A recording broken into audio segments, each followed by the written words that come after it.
Hey everybody, how you doing tonight? We're not going to be on real long tonight. I'm going to work on this Fiero a little bit, and I'm going to get stuff ready to go to the show. And that's about all I got going on tonight. My back has been kind of bothering me, so I can't sit here very long at the bench. This chair isn't the best for that. So, see, Kevin has been in here, and Marcy will be here soon. Ryan said he had to work tonight, so he won't be around. We are filling in. Hey, Donnie. We're filling in for Cliff. This is the second week switcheroo where he'll be on tomorrow night, and I'm on tonight because he has his VFW meeting tonight, and I have a model club meeting tomorrow night. So it works out great that we switched. Switch days. Yeah. It's wet. I'll show you when it dries a little bit. I got the Viper is almost done. I got to do two more things to it, and then I'll be able to put it on a stand and call it finished.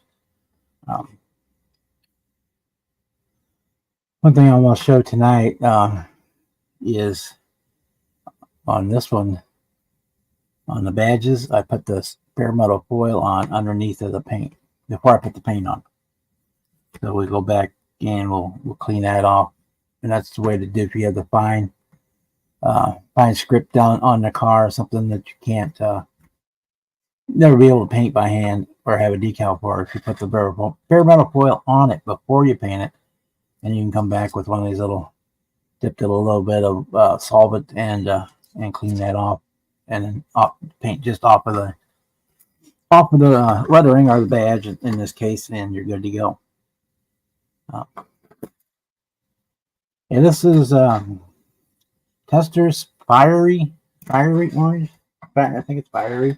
They got two. One's a flame orange, one's a fiery orange. Yeah, this one is the Fiery Testors Extreme Lacquer Fiery Orange. I put that over a gold base. The other one, the flame orange, is a little more orangey. And then I also have some TS92 metallic orange, which is real close to the same color. In fact, it's almost identical. I don't think I used it on one of the hoods just to see how it looked. And I don't think between the two hoods, I don't think you almost can't tell the difference. I mean, you probably won't be able to tell the difference back up here between the two. They're almost identical. In person, I can tell that they're a little bit. The Tamiya one is just a hair lighter than the Testors. But yeah, yeah. I said I put that over a gold base, gray primer, then a gold base, and then the fiery orange. I was going to grab the other one. That's what I was doing.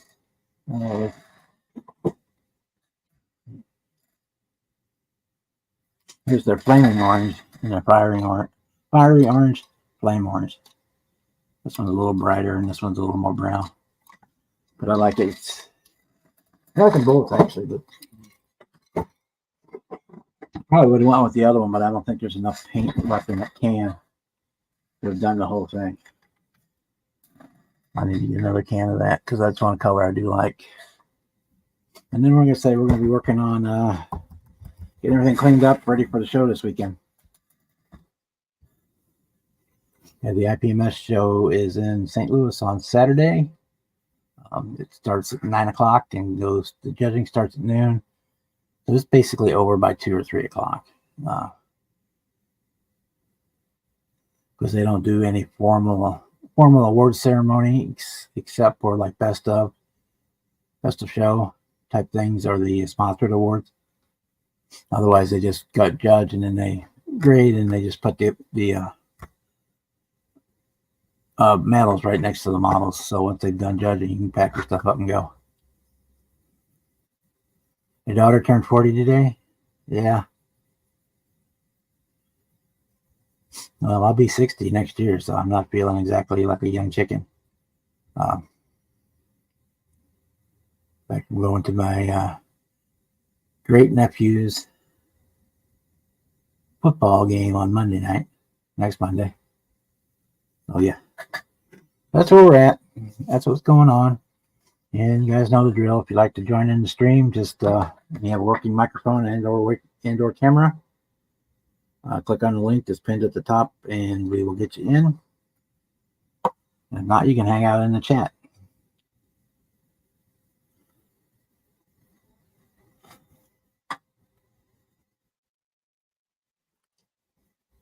Okay. Let's move that out of the way.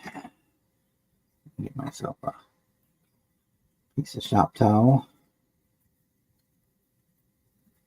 So I can clean the brush, the toothpick, or whatever you want to call it, cotton bug.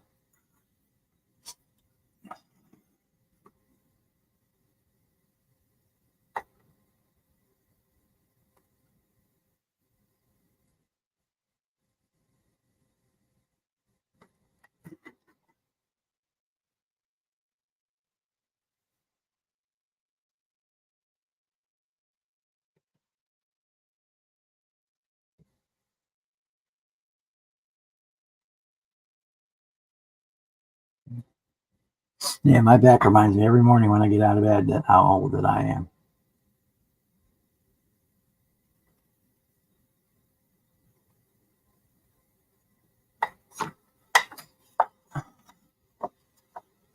So I will be 60 in less than a year next spring.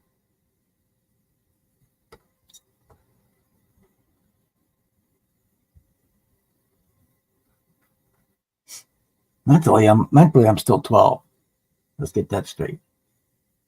My body feels like it's 80. So if you kind of average the two together, I guess we're right around the right age.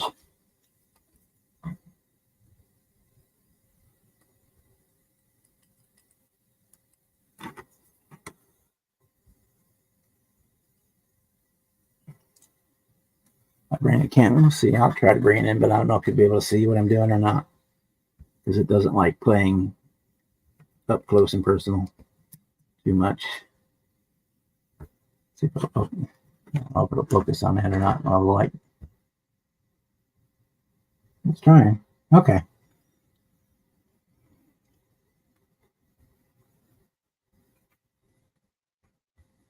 What I'm doing is I got my little cap full of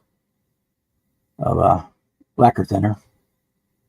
This is my old lacquer that I use just for this kind of thing for cleaning stuff. I dip the cotton bud into that, and then I'm rubbing the excess off, and also I can take the paint off of the end of it.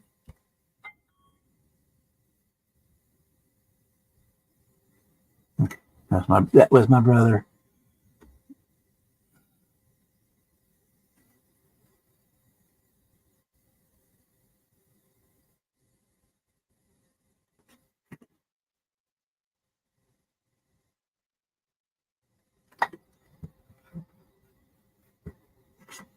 My glitter is just right where left is right. There we go. Left is right, front is back. There's that front one.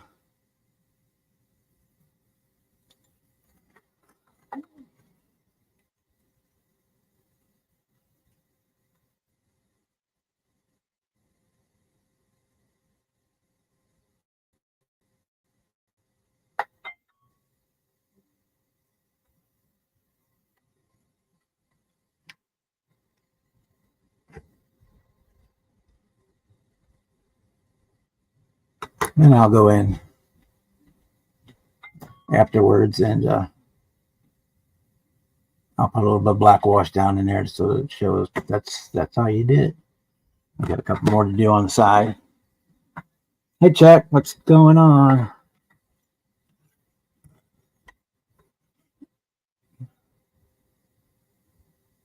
I still have to put another coat of paint on this section, but I want to go ahead and get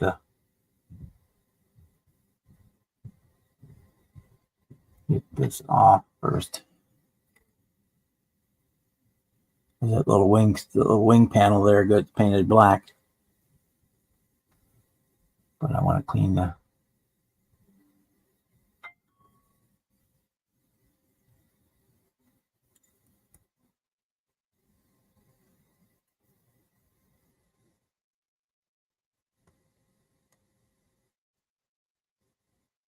want to clean that. Anyway, I'm going to clean the lacquer off before, because this will be acrylic I put on here.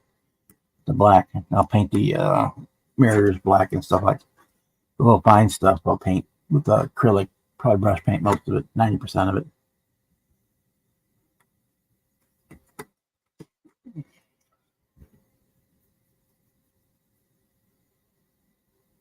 And these are the Tamiya ones, these little sharp pointed cotton buds.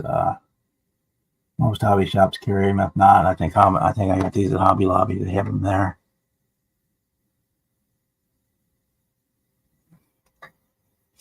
And I save them just for doing this kind of stuff, because they're kind of expensive for what you're getting. I mean, you need to get like $1,000 for $1 of the regular ones at Walmart, but these are the special duty ones.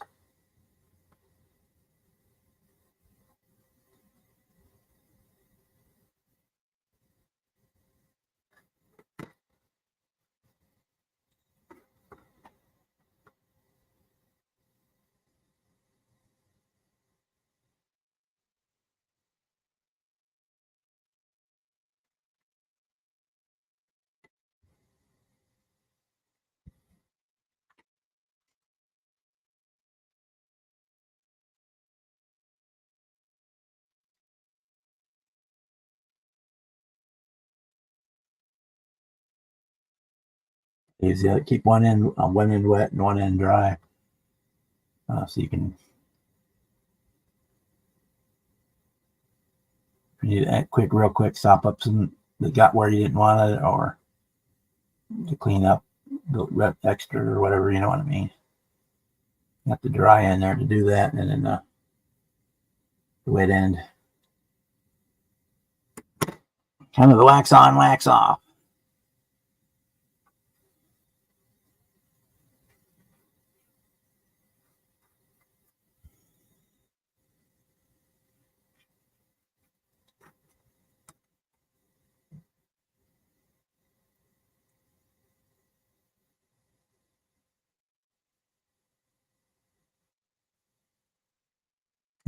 This process works great if you got, say, the Chevrolet Bel Air script on the side of a car or something like that. The badging, it's really super fine. Just put the foil on first under the paint before you put the paint on. I usually primer it first, then I'll put the foil on, and you cut it up real nice and tight around whatever you're doing, or match it to a panel line if you can. If you can.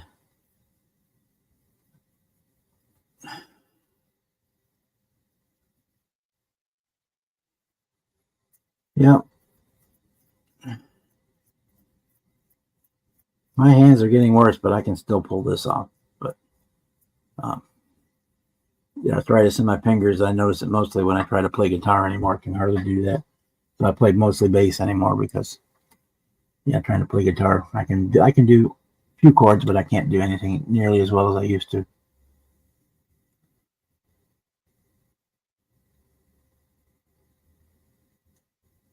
So I spend more time building them than playing them anymore.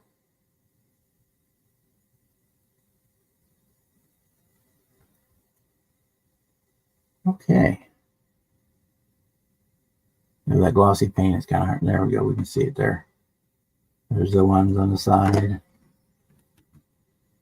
And the one on the nose.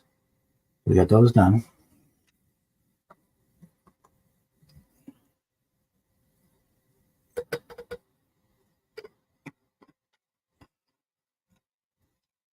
So this is a AKA lacquer thinner. I just keep this little bit in a bottle here for doing that.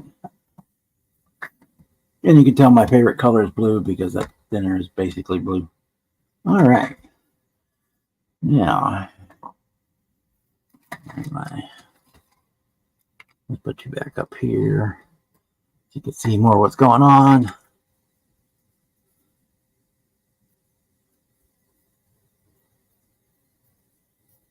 Yeah, I've been doing that since I got sick. That's kind of what I did after I had my heart attack and was stuck at home. I started building guitars just for the fun. But I end up giving away most of the ones I built. So It's not like a business or nothing. I don't plan on ever making any money at it. I used to build one every year for the charity auction for my nephew's scholarship fund, his memorial scholarship fund, and then I built one for my cousin and built a couple for me. And Gary, how are you today? How are things down in Tasmania? Yeah, it's not too bad. I don't have a lot of the power tools anymore, so I just buy the kits where all the major woodworking is done. You just have to do the fine sanding and any custom carving you want to do, and then finishing the body and putting it all together. And then the one thing guitar kits do, they are notorious. They come with notoriously cheap hardware. The pickups and pots and everything is super cheap. So I check all that out and I pick up good stuff that I like. Like I like to have locking tuners, so I get locking tuners, and it's got a tremolo bridge. I usually upgrade it, and I'll use Wilkinson pickups most of the time, and we have a good time with building them. Hardest part I have is picking a finish. The bass guitar I started 2 years ago. Got it completely done except for finishing it, and then just last week I finally figured out how I wanted to finish it. So I just got a finish put on it. I got to finish getting it wired and put together, and then get some strings on it and let it sit for a couple weeks and get used to being a guitar from being just wood. Yeah, well, they had the nitrocellulose lacquer on them, and that just naturally, as it ages, will crack and yellow and do all kinds of bad things. And things like if it had a tortoise pick guard or the celluloid pick guard, those things would outgas over the years, and that would ruin the finish on them. The Martins had, they use a shellac on them first, and they make them smooth, and then they put a nitrocellulose lacquer on them. Same thing Gibson does, except Gibson skips the shellac. They just go straight to the nitrocellulose. Yeah, and then the bindings and the inlays were a mess. If you don't keep the hydration on the fretboard, then you'll have a binding pop. And hey, Jamie, they actually sell a little humidity. It's like when you buy new stuff, it comes with those little silica gel packs to keep moisture down. For a guitar, if it's going to be stored a long time, they actually give you one. You can get the opposite one that it's a little box that has a sponge in it, and you wet the sponge and put it in there, and it takes it like 3 months for the moisture to evaporate out of it, and it helps keep the humidity up inside the case so that it doesn't dry and crack. But, I got one guitar that I got probably 45 years ago, 50 years ago. It's a cheap little Harmony, and it's still in good shape because I took care of it. Yeah, it's a nitrocellulose lacquer. Most modern guitars, they use the same thing that we're using now. They're using urethanes and 2K clears and 2K paints and stuff on them. So the newer ones, except for Gibson. Gibson still uses the nitrocellulose celluloid lacquer. But like Fender used to be nitro, now they switched over. It's just a look. Hey, Britta.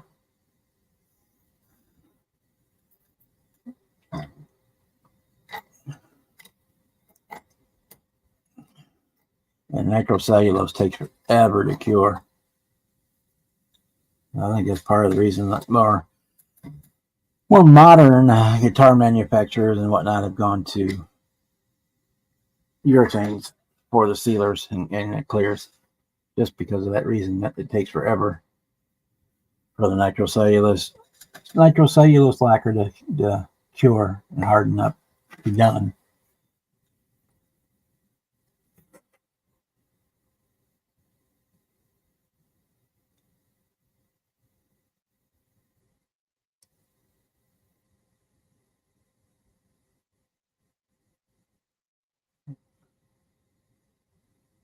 If I'm doing a natural finish on one, I use the dyes, and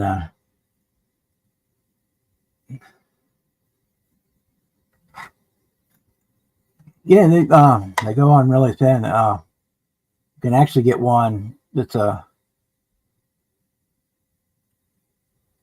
a rub and buff version of it that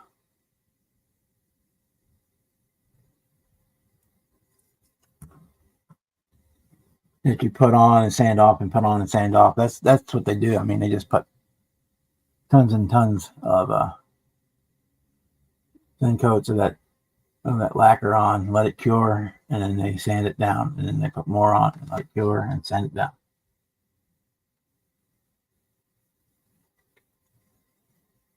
until it gets completely smooth. They used to use that instead of a grain filler. They would just keep putting the lacquer on and sanding it, sand it till it was smooth.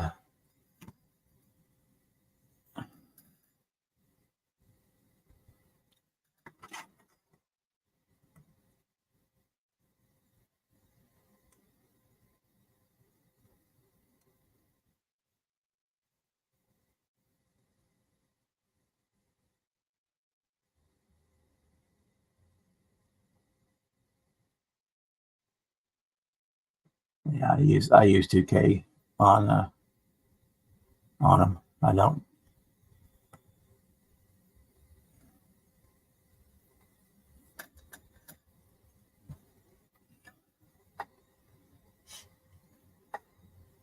Hey, Jimmy.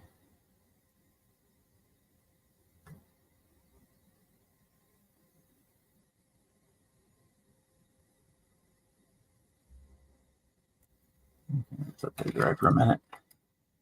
We'll turn it over. Do the other side. Because I got that paint super thin, I don't want it to run.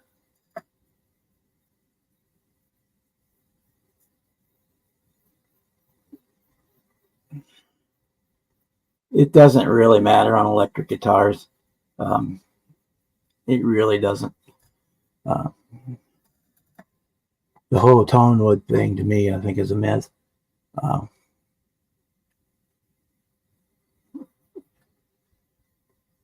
Same thing with the people that like to say you want to use a brass nut or titanium nut or something like that for increased sustain. Especially the electric guitar, the sympathetic vibration is minimal, so you're not really adding. Now it can change the tone in terms of brightness. They're using them like a metal nut instead of a bone or a plastic or tusk, which is a synthetic bone. But yeah, it's just an electric guitar. The only thing creating the sound is the string vibrating over in a magnetic field. So yeah, you could 3D print the guitar. They cast them out of acrylic all the time. There are actually glass guitars, and ones that are Kramer used to make one with an all aluminum neck. I hated that guitar. It weighed a freaking ton. Those Kramers with the aluminum neck.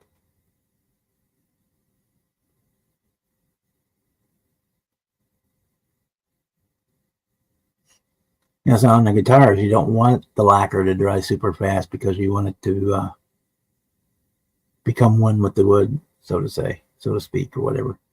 That's why it takes. If you're doing it, you would spray in even a modern one, you would spray it, let it sit. Well, it's not like Gibson. They actually have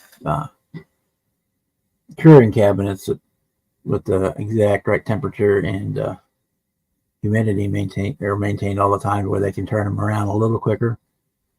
But if you're spraying one with the celluloid lacquer, then you basically need to let it sit for 3 or 4 weeks.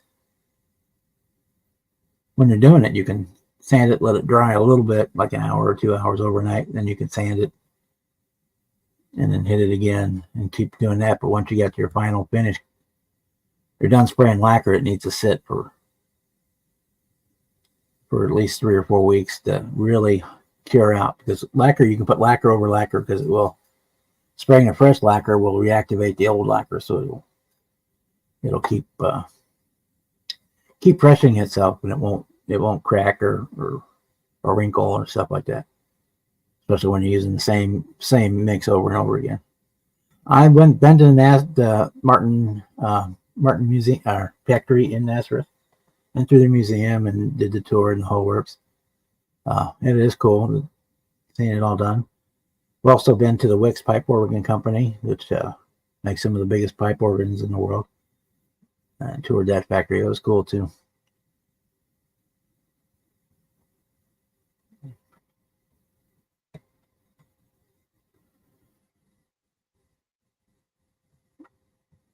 Yeah, Martin is still basically a family-owned business. I mean, it's not 100% because corporate everything nowadays, but yeah, Martin is still pretty much a family-run business there in Nazareth, Pennsylvania. And 99% of the stuff is still done by hand. Some of it's not, and then they've their lower lines. They had to get with the times and bite the bullet, and so their basic brand lines are all imports now. They're not made in the U.S., but their premium line, premier lines, or whatever you want to call them, their top-notch models are all still made in Nazareth. All done by hand, for the most part. I mean, there's some machining involved. Jimmy, this is the 85 Fiero 2M4. Actually, it could be 2M6 too. You can build it either way. But I'm building it with the fender flares and intake snorkel and all that cool stuff. Building up as the race car version. Yeah, when I worked in the music store, we were Martin dealers. So yeah, I got to go to Martin. And I've been to PB a couple of times when they were still making everything here in the U.S. And used to work for St. Louis Music for a while when they were doing Crate and Ampeg amplifiers, and then and they were still being all made. They were all actually being made in St. Louis at the time. And then except for anything it wasn't was the Alvarez guitars that came from Japan. And their budget line stuff was coming from Korea. At that time, Korea was the China of them back then.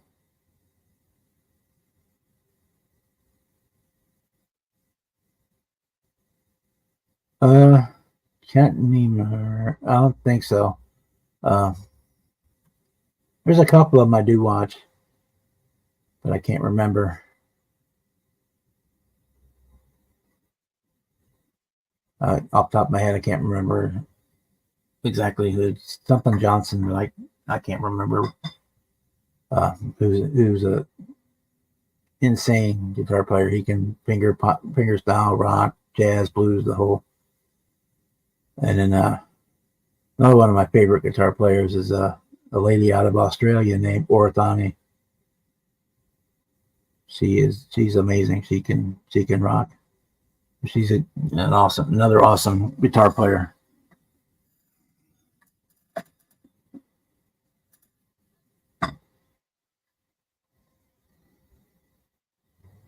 Yeah, you said the Dobro was a resonator. I used to have one of those with the pie tin in it.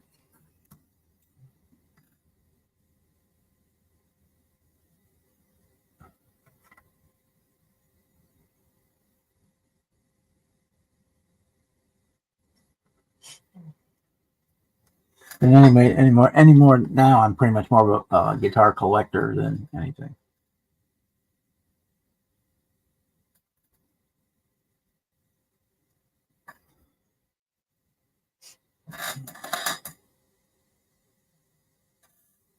Yeah, and they both played versions of the Stratocaster, which is like the only guitar I don't have. The only one I had, I gave to my niece. She was wanting a guitar, so I let her have my Stratocaster.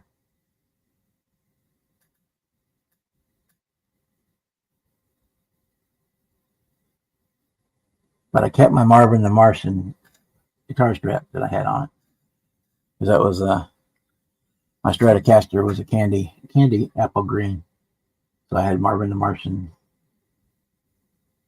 stuff with it, the guitar strap, and had a Marvin get I won't say a sticker, but it was a vinyl, the color forms vinyl cling, the static cling things.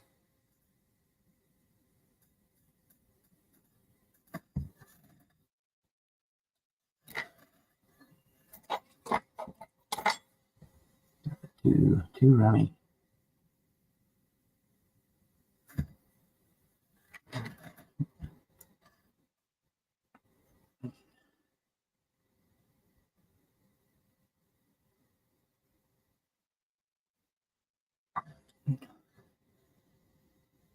Yeah, I never had a double bass.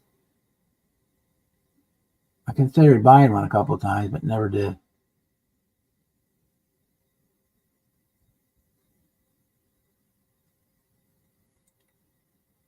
I also wanted to get a cello and teach myself to play that, but I also never did that.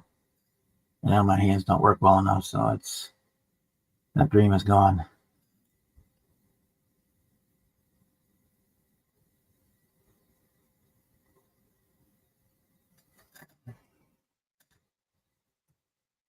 Let's sit again. Let it sit for a minute so it doesn't run.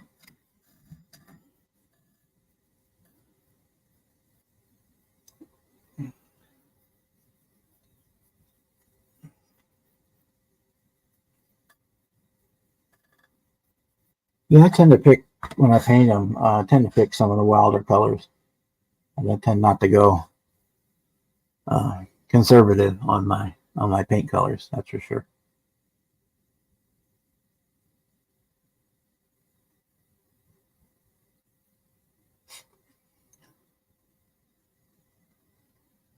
Be a candy apple green, or I got a purple one. I got one that's fire engine red. And I got my two ovations, or one is black and one is natural. The base I'm working on now has got purple color script on it. My Telecaster is a candy red or transparent red. My solid body 12 string is a kind of a neon blue. The only one I have that's normal is my 4-string. Two of my 4-string basses are, or one of them is just a plain white with white and black, and then the other one is the BC Rich style, which is got a sunburst on it. And then my 5-string and my 6-string basses, they're both just a natural finish.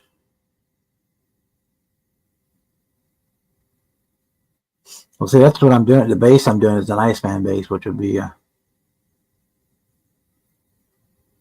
with that bass right here. Look that. Yeah.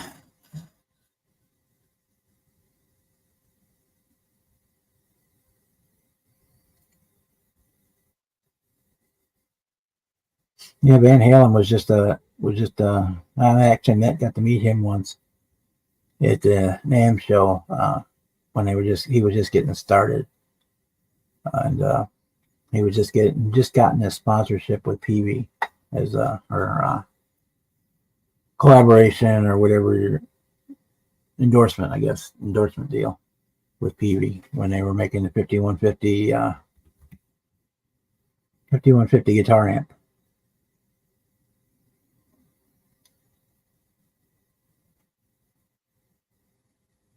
Yeah, but I was like when the hair metal started, I was probably like 20 years old when hair metal started. So it's kind of,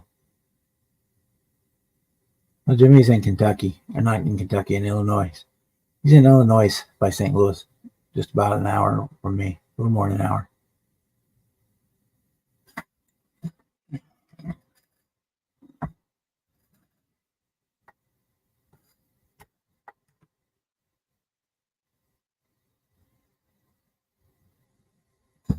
Let's paint down again a little bit. Yep.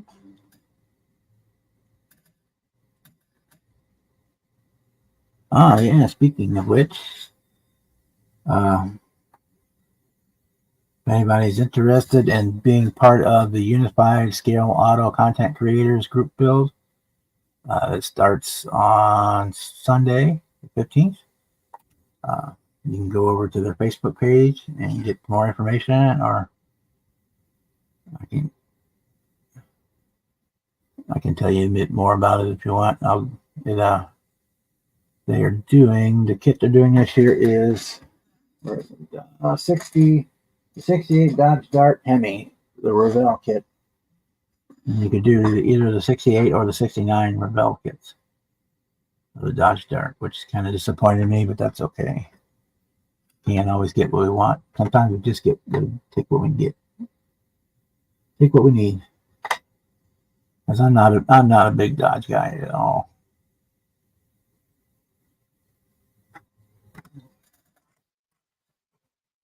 And in the 4 years we've done this,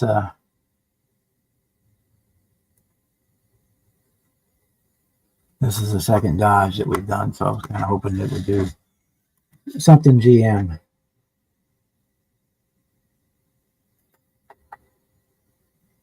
But they didn't. It's kind of a deal. The person who picks the model this year was picked by the person who picked it the year before. And it's kind of that way. So they picked a model, and then everybody who wants to be involved on September 15th, you can start building it, and it's got to be done in, well, if it gets done in January. And part of the cool part is, even if you get done early, you don't post up any finals or any pictures or anything of your build until whatever it is, the 16th of January, whatever that Sunday is. I don't remember off the top of my head.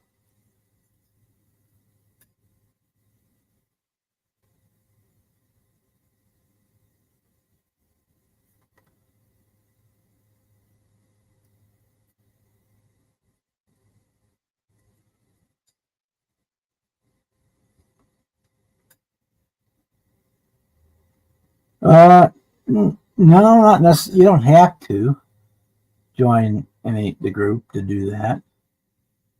So the video is over there, but I can, you can get all the information.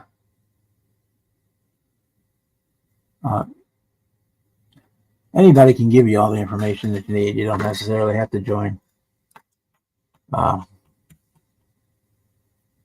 Join the Facebook group to be part of the build, as long as you're a social media content creator, basically. And that's what I'm doing here right now. I'm creating content. If you have a Facebook page, or if you have a YouTube channel that you make videos for, anything like that, put your pictures of your models on TikTok or Instagram. That's all that matters, is that then you're qualified. Let's see here. Put this aside here for a second. Here is the one kit this is the kit they picked for this year. It's the Revell 68 Dodge Dart Hemi, but you can also do the Revell 69. Any of the ones that were the same too. There's like 3 or 4 boxings of this car which were the same kit tooling. There are some different parts in some of them, but they're all basically the same. I haven't decided what I'm going to do with this. I do have an Outlaw hood for it, instead of this big thing. You could also build it stock, or may Pro Street it. I don't know. Kind of half tinkering around, putting in an Iceman Viper motor in it too. I'm kind of thinking about that. Yeah, this is the car they picked, the 68 Dodge Dart Hemi.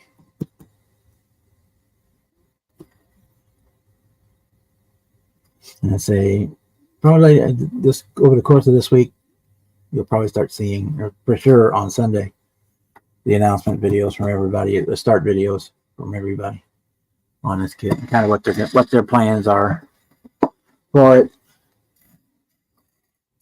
Last year it was the Revell Monogram Ford F100 pickup, not the Boost one, the other one, the original monogram one. Yeah, they're not. You can grab one on. They're easily available. That's one thing they do every year. That when they pick a kit that's going to be easy to get. So yeah, you should might be able to find one at the show or online in hobby shops and whatever. It's not a rare kit of any by any means.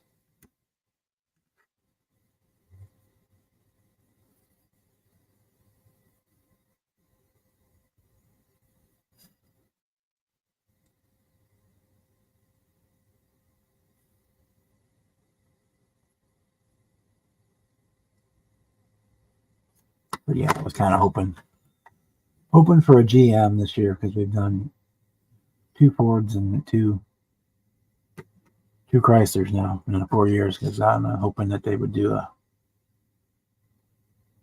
pick a GM one this year, but they didn't.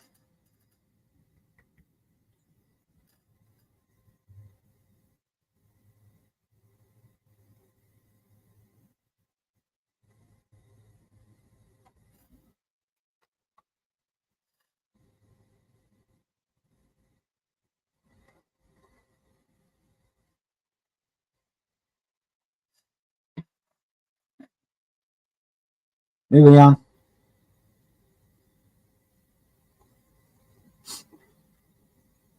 Yeah, I have no idea. I would say, other than having the Outlaw hood for mine, I have no idea what exactly I'm going to do.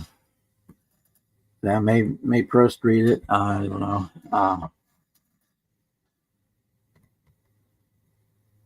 It comes with the 2 interiors, so you can do the stock interior or you can do the race interior. I don't know. We may just drop it down in the weeds and put fancy wheels on it and call it done. It comes with, I think, 2 different motors in it. Yeah, it comes with the 2 different motors. I know there's 2 different sets of wheels in there. There's a set of Cragars, and then there's the stock rally style wheels.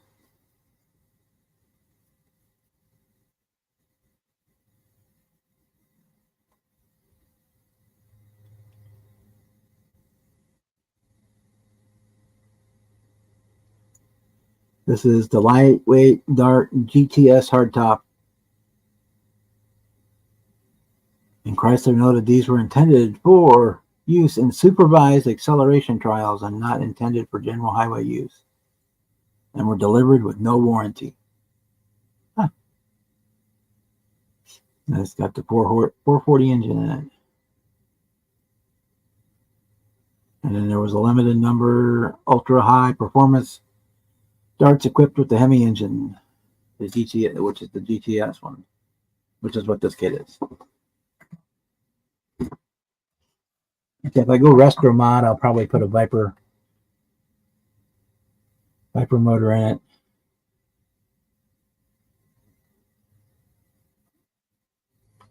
Yeah, an Allison V12. I'd love to grab up an Allison and put in something like a big Buick or something that's already 18 feet long in the nose.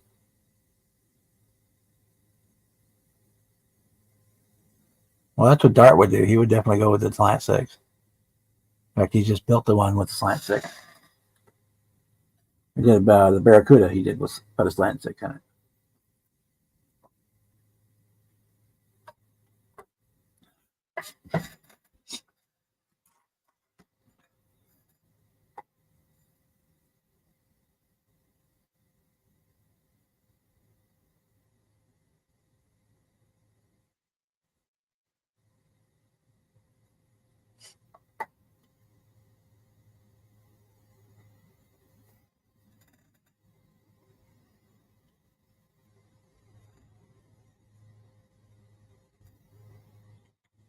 And I grabbed mine off of eBay for like $20.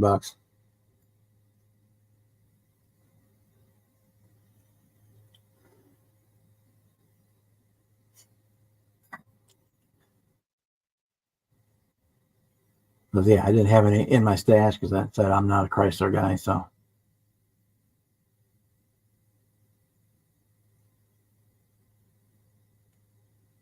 Had they picked a Pontiac, I'd have been set for life. But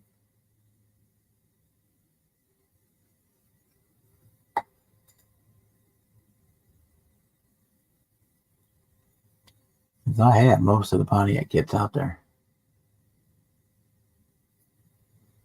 There's still a few I don't have, but I have most of them. Either built or still in kit form.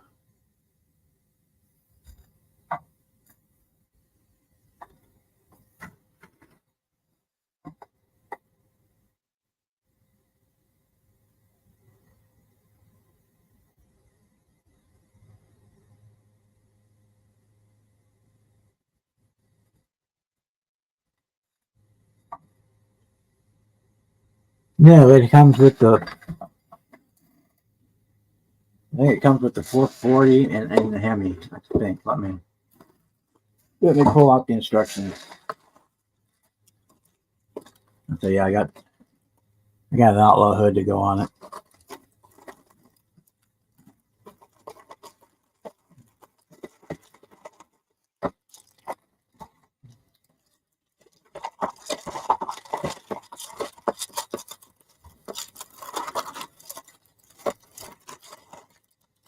You get 2 chrome screws in there, one for to build the standard one and one to build the Hemi racing version.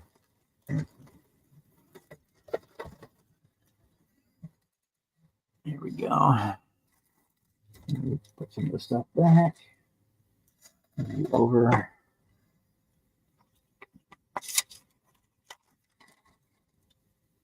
So here's the decals for it.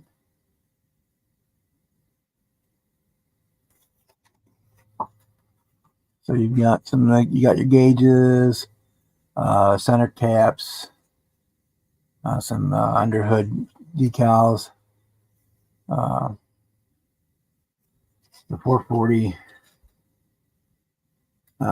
Magnum air breather decal, some contingency decals, and then you got the drag racing stuff. But let me look here.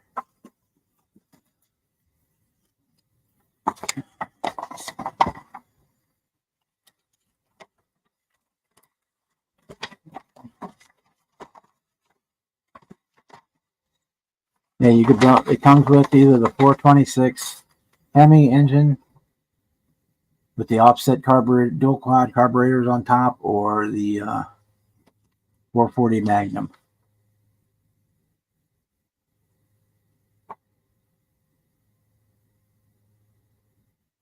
And it looks like you get two complete engines. So when you're done, you got basically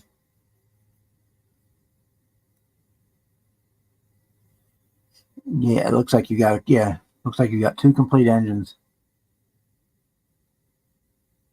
So you could go to either one and have the other one for spare. That's the neat thing with the USAC. It's to see what, not build it out. I mean, you can build it out of the box. That's great. But to see all the different interpretations that people do of it. Yeah, it comes with some slicks in it. But yeah, I doubtful that I would use those.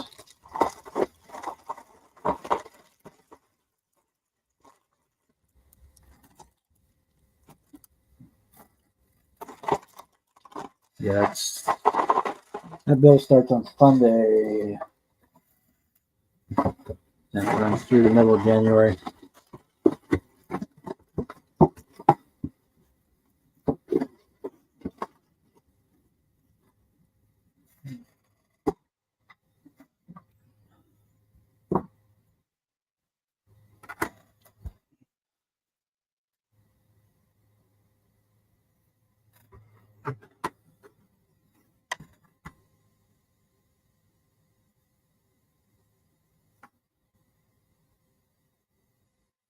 And most of the Dodges I built have been commission builds for somebody else.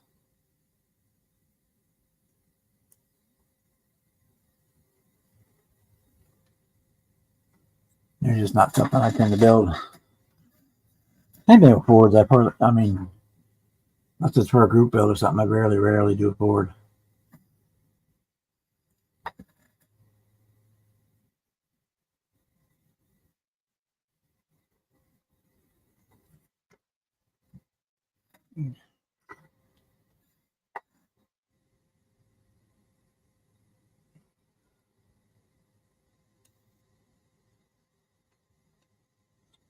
Now I got my paint too thin.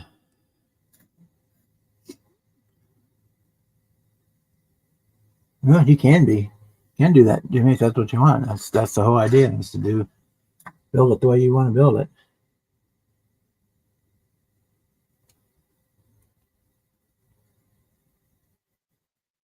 And believe me, there'll be 1,000 different versions of it built. Well, that's a little bit of an exaggeration, but not much. Uh, and somebody like Kim's Customs last year, I used the cab was not the only part he used out of the F100 for his build. And there's some people that say built it straight out of the box.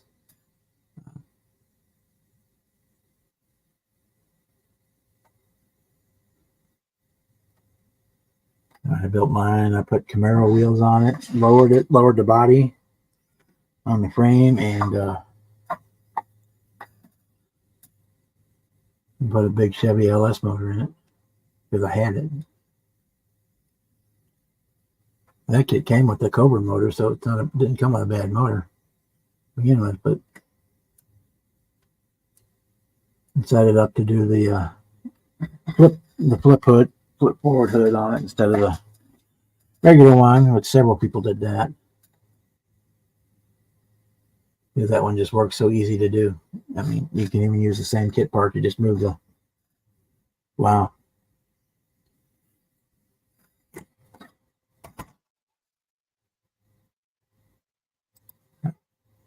I could find you one a whole lot cheaper, but by the time I sent it to you, it'd probably be that much there, Jamie. Let me look.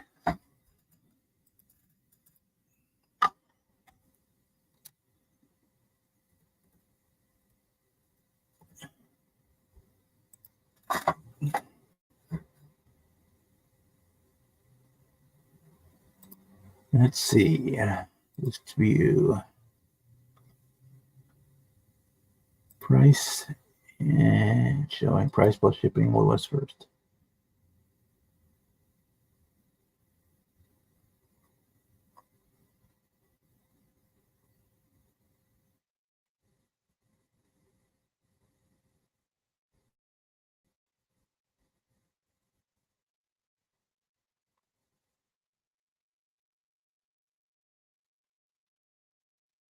Yeah, I mean,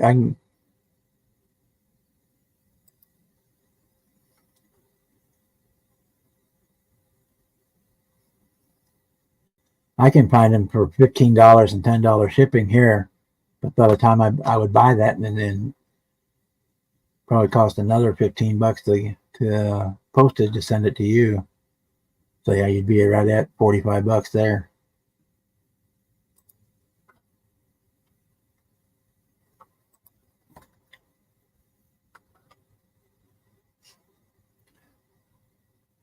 And so that one is 30 again, 45.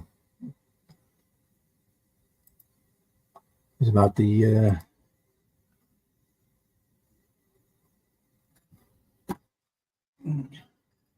well, the Canadian dollar is stronger or less or weaker, Kevin, than the U.S. dollar. And so I could find. I said there was one on there for 15 and $10 shipping. Even if by the time you tacked on shipping to Canada, that would bring it up to around $40.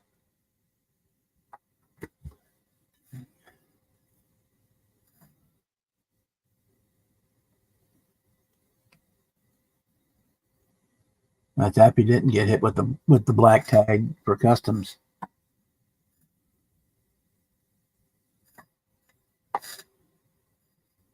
You have to pay import duties on it.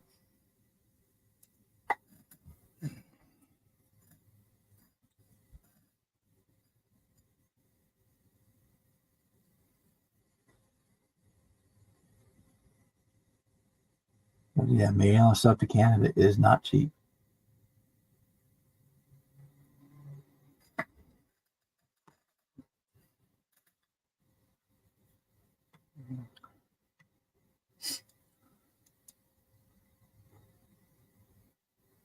So I paid 22 for the one I got. He threw in that resin hood for it, and it was like $8 shipping, so it was right at $30,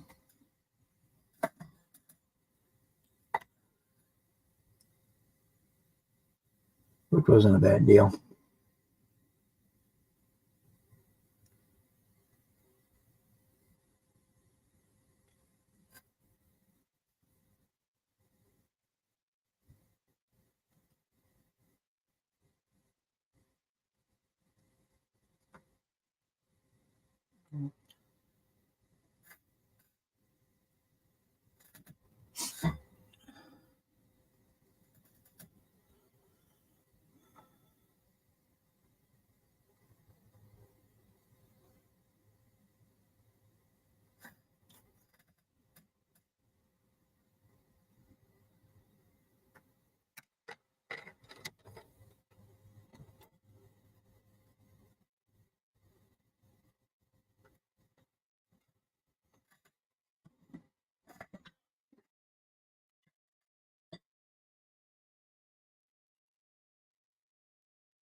Hey Jeff, how are you tonight?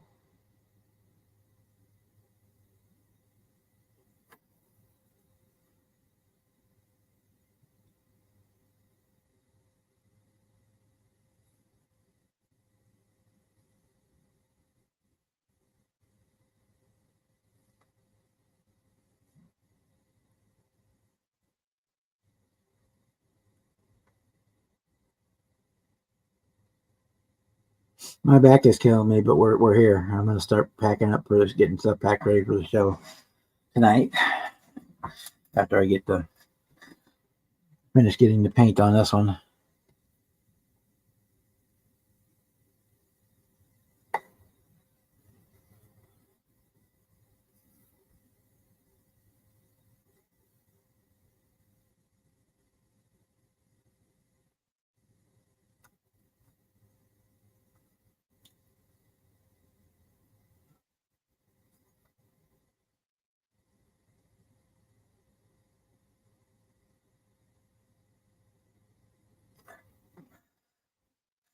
Okay.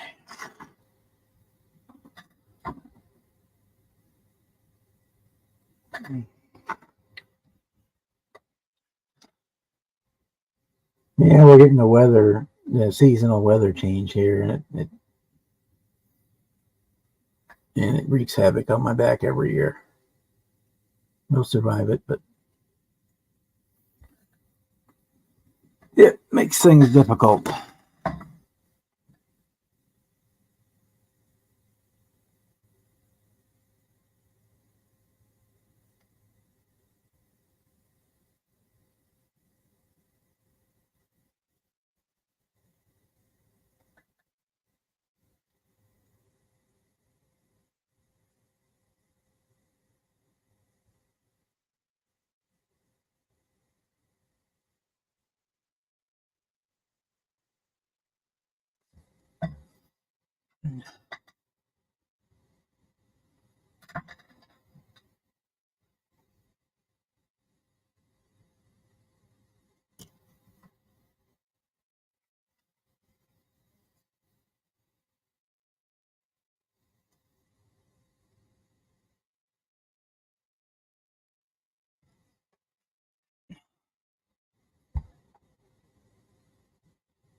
Hey Bruce, how are you tonight?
Well, Chuck, that kit comes with both uh, the 440 the 440 and the 446. The 446 Hemi or the 440 regular engine. The kit comes with both of them. Here, let's do this. Click down, down, down. Search.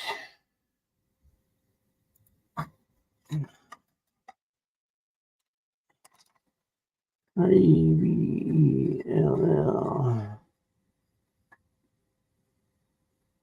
68 Hemi Dart.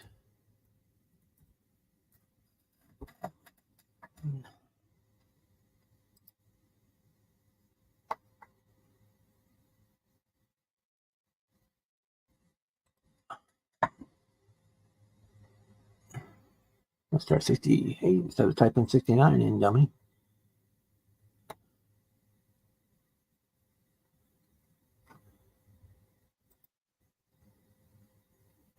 Present. Share screen. Yeah. Share. This is the kit that I have. Let me make sure we're pull that up. There we go. This is the one I have there. Down here to the click on one of those. Get down to the tooling maps.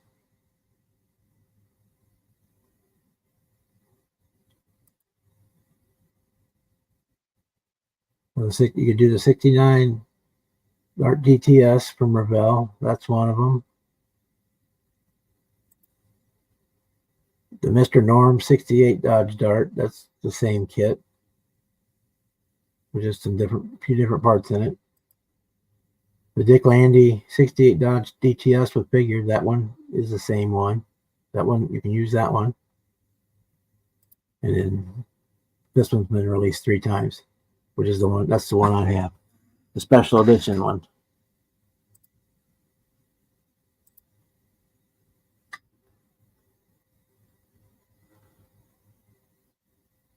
So those are the ones you can do. Yeah, 440 and 426. Yeah. I said, why they say 446? Yeah, 426. Duh.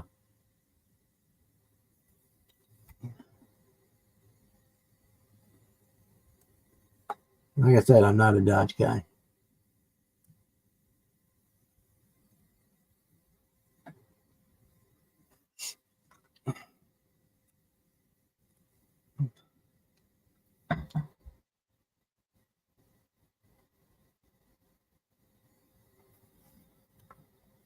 In fact, I think there's only,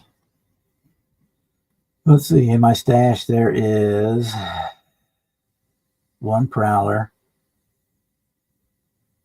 And I've got the Daytona Charger in the tin box, the postage stamp one. And then I got one of the A&T Roadster, Coca-Cola Roadster things with the Dodge.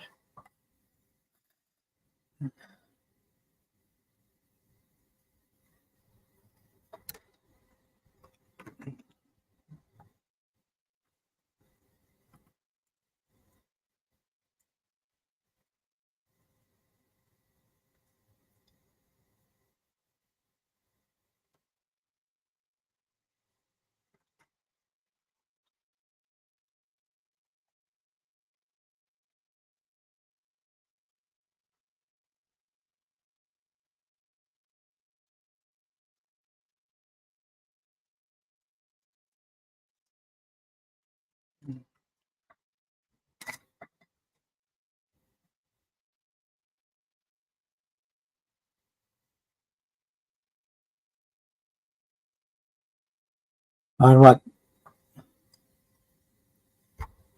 On the Dart or on this one? And this one's got the Fiero badge on the front.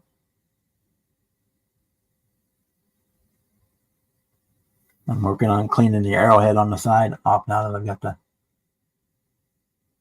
nice coat of paint on there.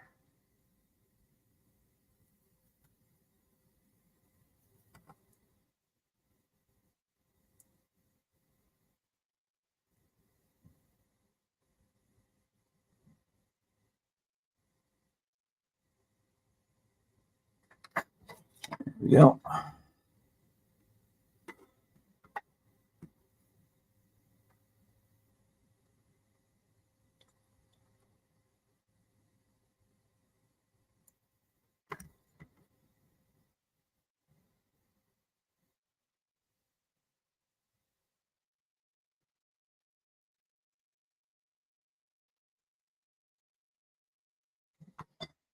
Oh, I know my body definitely fit a Chevette better than it did a Corvette.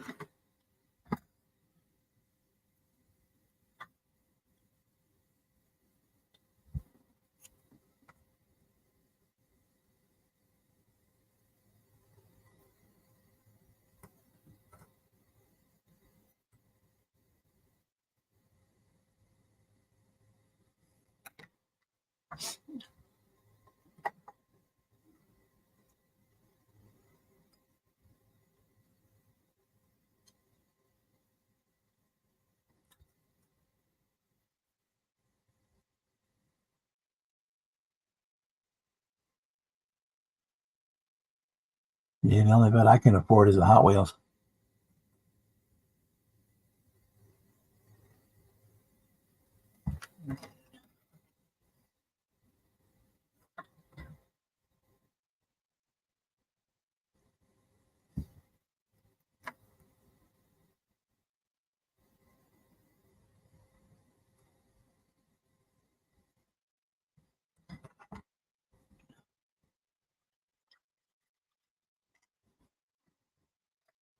Ooh, Mad Dog 2020. That's going to be a bad time.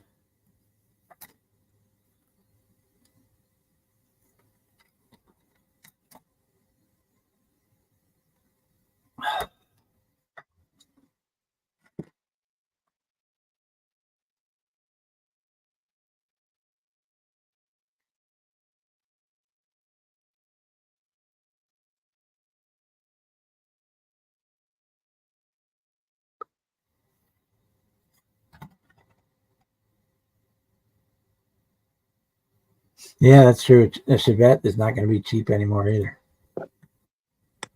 Hey, Gary. G'day, Bob. How are you, mate? It's fine. How are things down in Tasmania? You're right on one bit. I am Tasmanian. That's right. You moved to Victoria. I forgot. I remember now. That's correct. Yes. I remember now. I know two people from Tasmania. I know that you were one of them.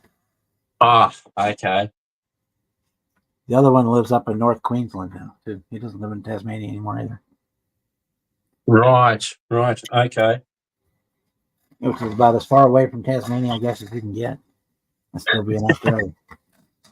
He's gone from one extreme to the other. He's living in tropical weather now in Queensland rather than Tassie or the cold. And he's a figure painter. That's what he does. Oh, does he? Okay. Yeah. Some skill in that.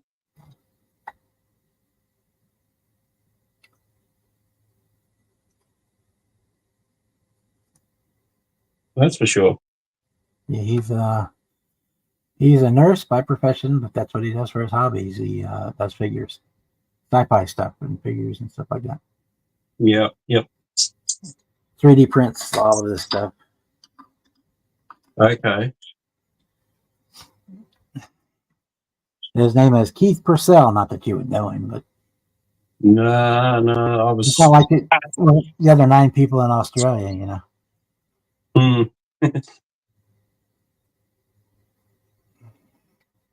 I can't say I've heard of him, but I have heard of a few people from going to Australia to Tassie, from Tassie to Queensland.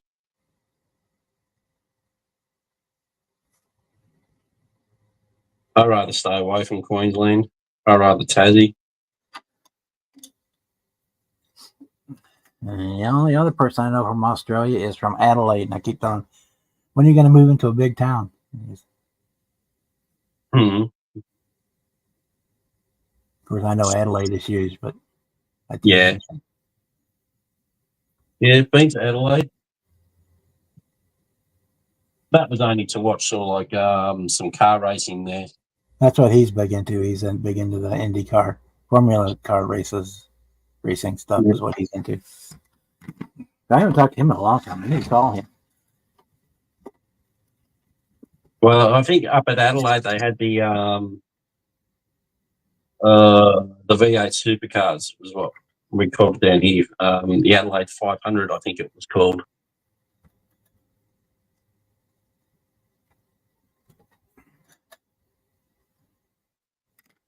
Okay.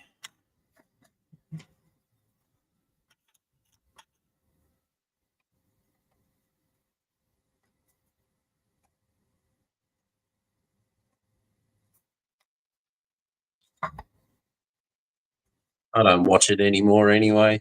The car racing down here.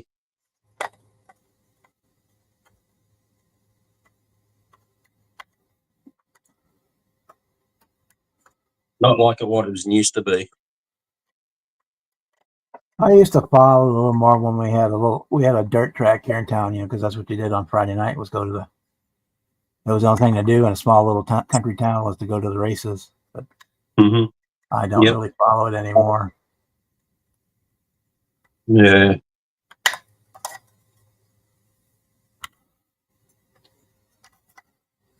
And those were cars that were on Monday. They were in the junkyard, and on Friday they were on the racetrack, and the next Monday they were back in the junkyard. Oh.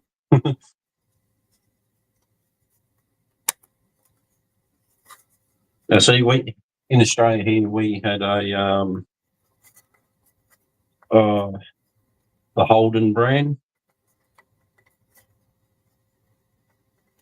We had that here in Australia, but there's now more Holden. So it just became American cars.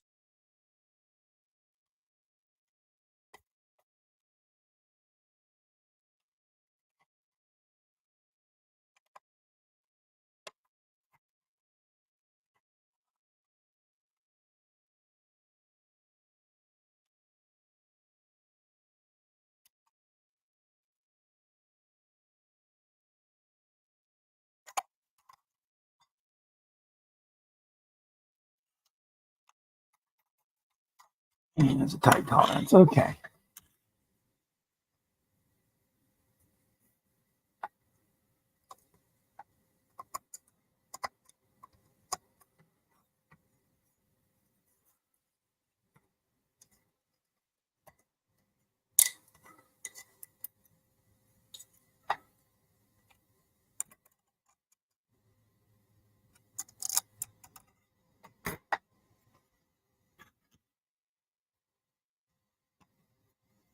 Hey, Manny Mike. Everybody else keeping well there? It seems to be. Yep.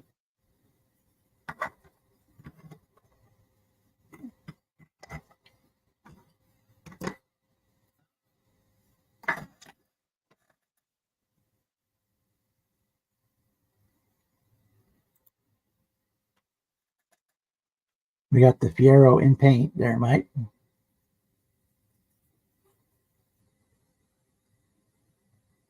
Looking pretty good. I just got to build the rest of the chassis to go in it, interior and all that good stuff.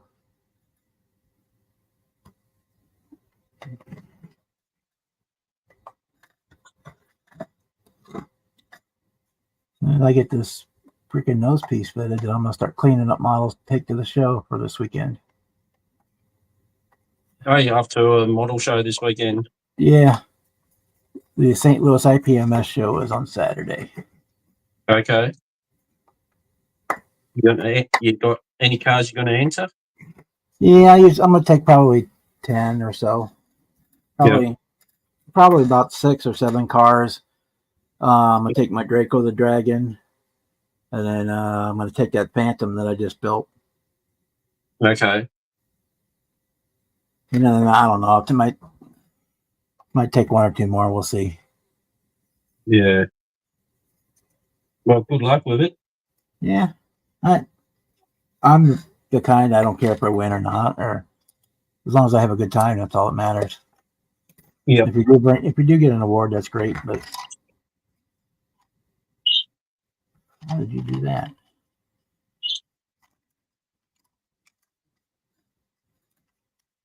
How the hell did you get in there?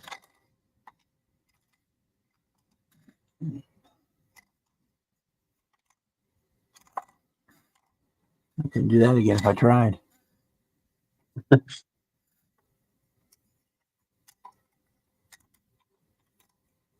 gonna try and get back out.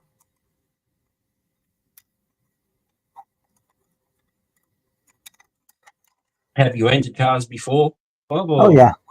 Yeah. I brought home a first and a third last year from there on for cars, Okay.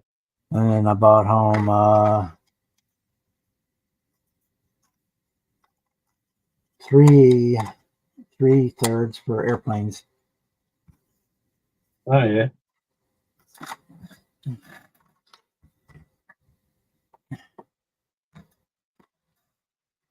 But I never know if I'm going to win or not. I don't say it doesn't.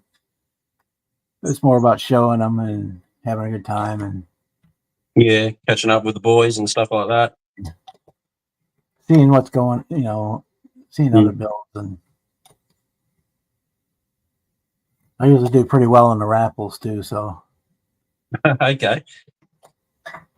last year I bought 30 tickets and brought home 17 models from the drawings. Wow. At least you're winning something then. Yeah, you're supporting the club when you're buying the raffle tickets is what I look at. So Yeah, true.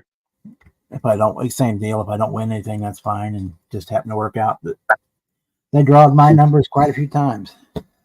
Mm-hmm.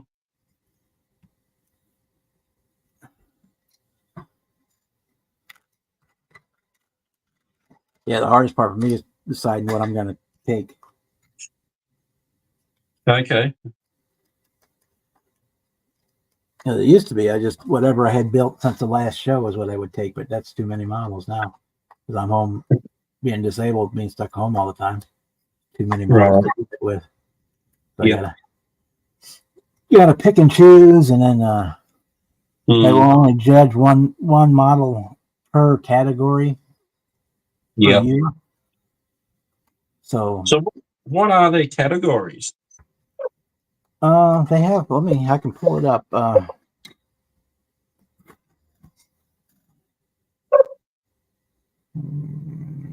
see here. I think it's on this computer. Pretty sure. Let me check to be sure. Yeah, categories.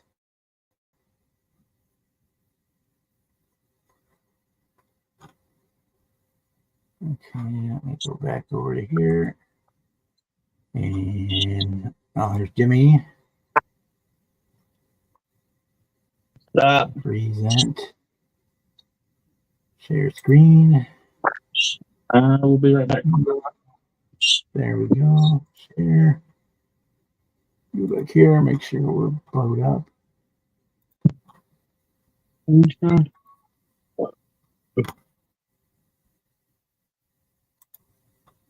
Okay, here are their special category for this year is classic monogram kits, and they have the box stock only builds for the special category. Yep. We'll start with they have for juniors, best of category could be anything for kids 12 and under, and then 13 to 18, and it could be anything. Okay. Aircraft they have 130, 173rd or smaller, and 172nd scale they do prop and jet. Same thing for 48th prop and jet, and then anything bigger than 132 prop and jet. Then they have a miscellaneous because they don't have like a helicopter category or anything. Right. So miscellaneous would be helicopters and stuff. Military vehicles, 136 or smaller, 145 and earlier, any with tracks bigger than 135th scale, 46 or equal to 135th or bigger. 146 to present, 135th or bigger. Military vehicles without tracks, 135th or bigger. Then again, miscellaneous for that category. Ships, they have 350 and larger, and then 351 and smaller, so that would cover battleships or sailing vessels or whatever. If it floats, it goes there. Submarines. Yeah. Figures. They do human figures, non-human figures, busts, human and non-human, and vignettes, which are 2 or more figures. And car category, we got replica classic stock earlier than 75, so that would be anything you didn't put different wheels or anything like that on it. Okay. I mean, it doesn't have to be box stock, but it would still not be modified greatly. Yep. Then they have customs, any modification from stock at all. So if you want to put Cragar wheels or something on it, that would fall into that category. Competition, any sponsor and name number. A lot of shows will have a open wheel or closed wheel racing competition stuff, but they just this one just has the one. Commercial vehicles and then curbsides. For space and science fiction, they have real space, hypothetical, sci-fi, and then they have the Gundam mecha figures. All right. Then they have dioramas, military aircraft, or what, and then miscellaneous. Then they have just overall miscellaneous, natural, man-made, and then the box stock build, military or non-military. That's the categories at this show. Say some shows have those broken down a lot further, but yep. Those the other show I go to in St. Louis, it's a car only show. So then you've got pickup trucks and you've got Formula One, and they've got ones if you were building to replicate a particular car, and you bring all the pictures and supporting documents of that build type categories and stuff like that. But that's the categories for this show. Right. And they do first, second, and third, and then the best car overall category award thing, and then there'll be a best of show, and they have half a dozen sponsored awards, which would be where the person who's sponsoring the award picks out the model they like, and that wins that award.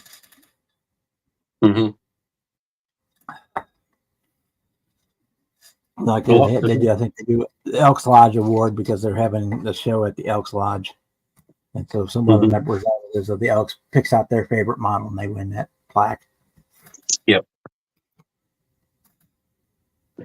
Okay.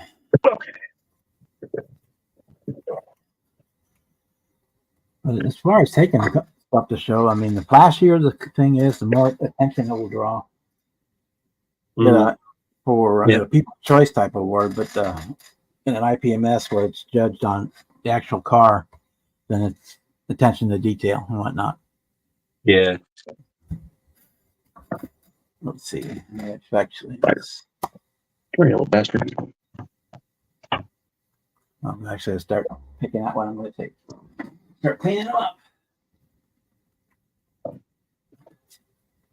Yeah, I know I'm bringing the F-150. I might bring the Gangster Challenger. I don't know. To bring that, I gotta go upstairs and get it and fix it. Freaking cleaning it, knocked a few parts off it like a dumbass. Yeah. But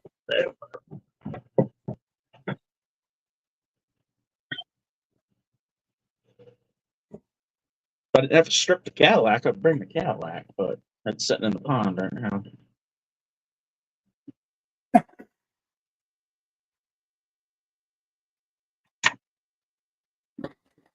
Surprisingly, I got the Chevy pretty straight on this frame stretch.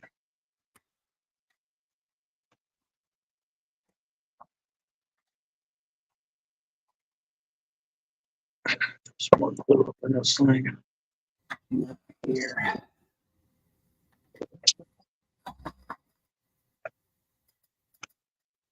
Oh, come on now.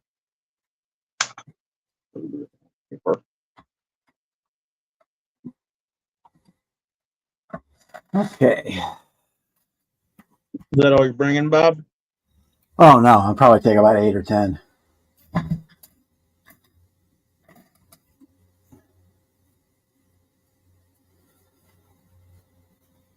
These are the first 3 I grabbed to start cleaning up. Yeah,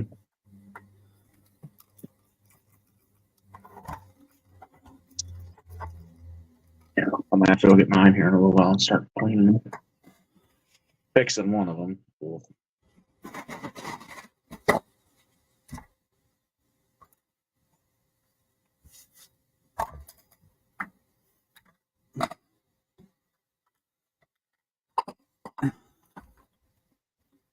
Yeah, I'll go through them here and I'll clean them and make sure all the mirrors are attached and all that good stuff, and get them packed up. Yeah. Get them washed and waxed, polished. Yeah. I quit putting mirrors on a lot of my kits. Every time I go to clean them, I knock the freaking mirror off. After a while, I just said, screw it. Well, what I do is I have a pin vise, the micro drills. I'll drill a hole through the mirror and into the body, and then I put a brass pin and I pin them on. That's not a bad idea, actually. Like, if it has little locating holes for a mirror, I'll put it in, but if it's just going straight to the car, then I don't. Yeah, so that's when I will put. Which is the only reason why the F-150 and Gangster don't have mirrors.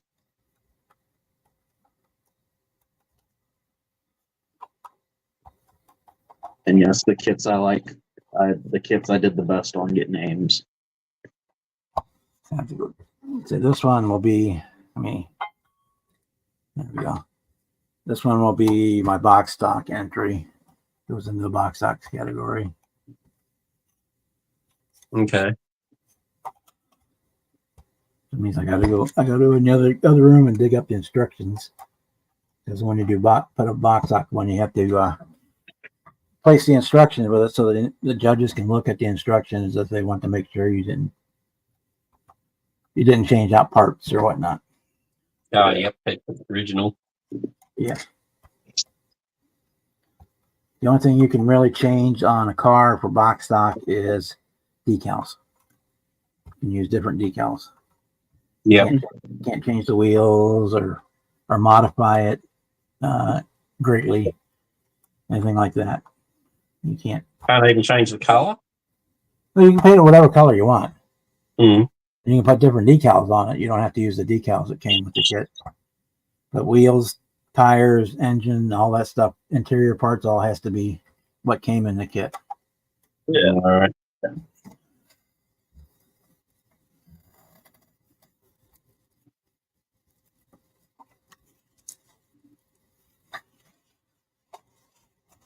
Yeah, I do know I'm taking most of my senior builds with me.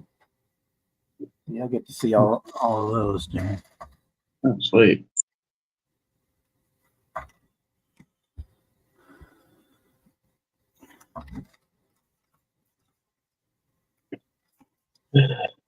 What's this? See, this one I could probably sneak through as box stock, but I did change the wheels on it. I put baby moons on it instead of the hubcaps that came with it. So actually, I just technically just changed the hubcaps. So I could probably sneak it through as box stock and they wouldn't notice it. But and I put a 4-barrel carb on this straight 6, but they wouldn't notice that anyway because it's got a breather on it. I need to figure out how I'm going to mount that. I drilled a hole in the bottom of the mirror and glued in that little brass pin, and then I drilled a hole in the body to match it, and I glued it on with the metal pin. So it. Yeah. I'm not saying it won't break off, but it's a lot harder to break them off than it would be. Yeah, You're less likely to smooge glue all over the place either when you're putting them on that way. We'll go. Front drive shaft fits over to that side. This way. Now I stretched it hella, so now I need to figure out Probably glue it right back on there. Probably use those two existing mounts and go from there. Oh yeah, and I added a belt underneath the hood, so that would disqualify it from box stock too. Mm.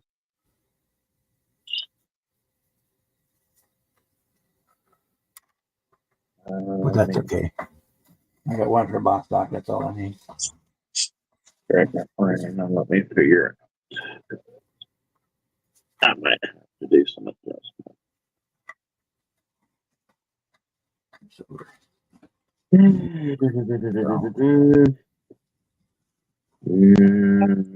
I would have to bend that down a little bit, and I'll have to stretch this back drive shaft a little bit anyway because I like.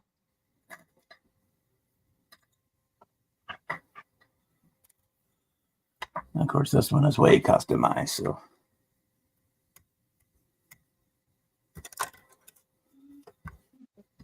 Oh, the hotspot probably died. That's why I did that.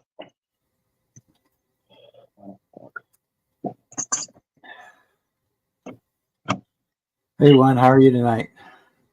And Marcy. Marcy.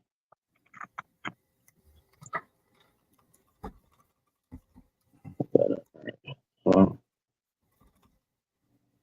I'm gonna have to stretch that drive shaft.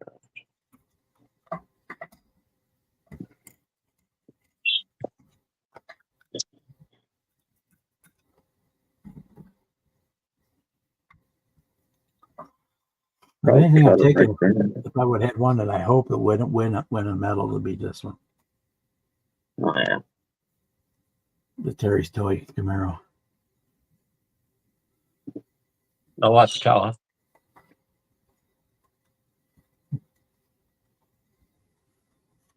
I've got my axles pretty well straight. Pretty sure.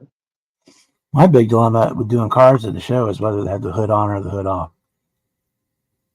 I Mm. am because the body's sitting a little. I mean, you like to be able to show off what's in the engine compartment and whatnot, but it takes away from the clean looks, I think. So I struggle with that, whether or not I want to display it with the hood on or off. So it's gonna line up good. And then this little center thing back on. No. Looking for damn people listening.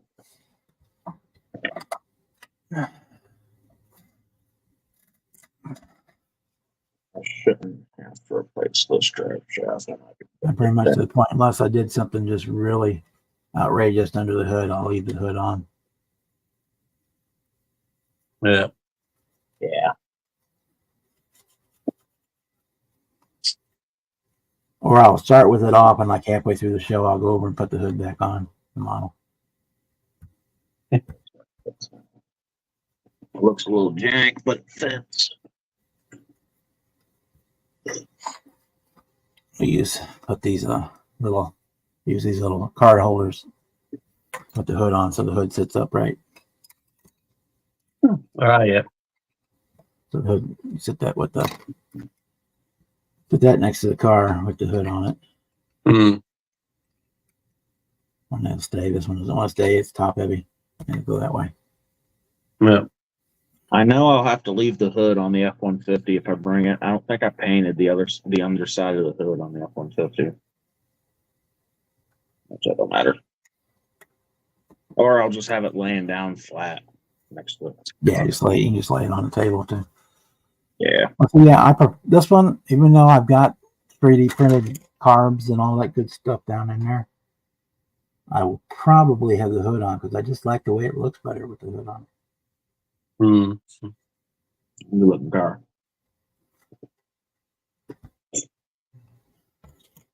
I wish the paint would have turned out better the first time on the Cadillac. I'd bring this Cadillac. This thing is freaking I beautiful. mean, I could prop it, but I don't know. It's like the way it looks better with the hood on it. So it'll probably have the hood on. Maybe not. We'll decide when I get there. I say you just take like a little piece of sprue or something and have the hood raised, or like how they would back in the day. The hood would have hood hinges, and they'd have the hood sitting on the roof of the car. Oh, I've got a whole box of like 100 of these little metal syringes. Whenever I want a hood prop, I just take one of those and cut that off.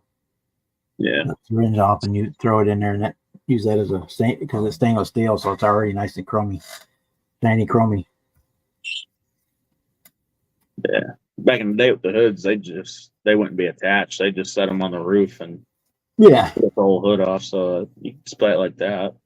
but yeah, well, this one, since I did the vinyl roof on it, I don't want to cover up the vinyl roof. I gotcha. Okay, that's 3. The trailer will go. That'll be part of Camaro.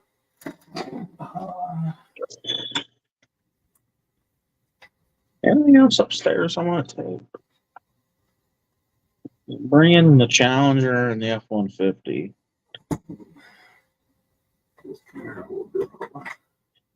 I might bring that freaking big old rock crawler / mud truck square body I did, but man, that thing's so freaking big. Oh no, I don't know.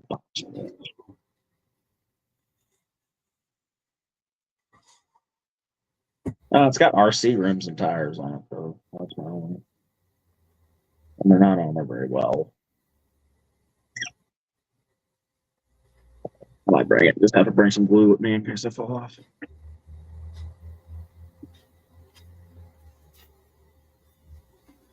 This is.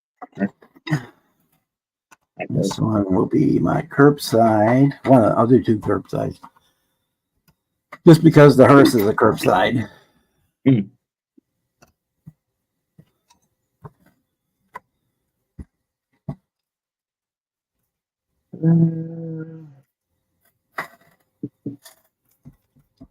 Yeah, I might just bring the Challenger and the F-150.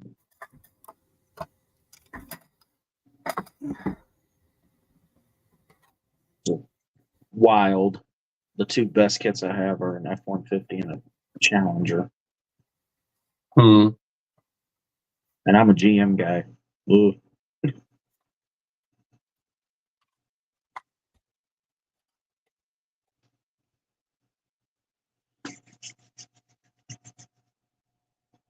Well, a couple of the coolest looking kits in my stash or my display case are all snap kits. So Yeah, you can get a snap kit look really cool. So go figure. You ain't got to mess with detailing a motor. Make it look, paint it, throw some rims on it, it'll look good.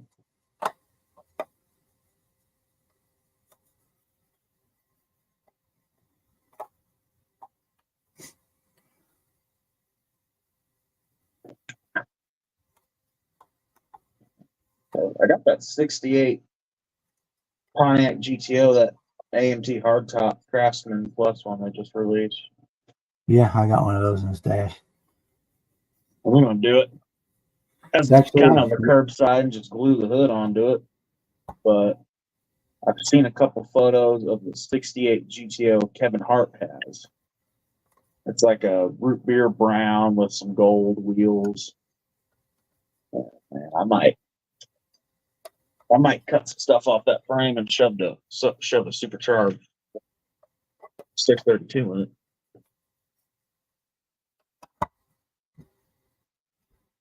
Got it for an easy build, and you know it's gonna be a pain in the head. Yeah, this one, the only thing I changed on this one was the wheels. Looks good. The wheels work. Okay. Snazzy paint job on it. That's good. Those are the American gassers from Jay's. Mm-hmm. I got some of those saved. I was thinking about putting those on this 90s body Chevy pickup, but he's got a set of 20s or 21s or 22s or whatever. Kind of like the West Coast style wheel. They're called something specific. I don't remember. but they look really good under this truck lowered. Mm. It's just I need to order them. I've been saying I'm gonna order them for 3 fucking weeks. Never found.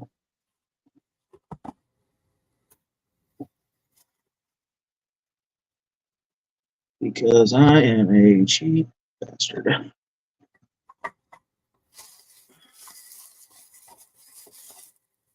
Let's put the frame on this truck. Let's see what my truck is gonna look like.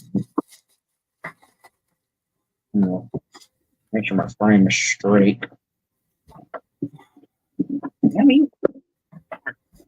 I gotta take the live stream GTO, so got that one. Oh yeah, that thing's just pretty. All right, body in the frame. Body is straight. Let's double check that my wheels are gonna line up with these kind of wheels. Otherwise, I gotta take back apart. That one up.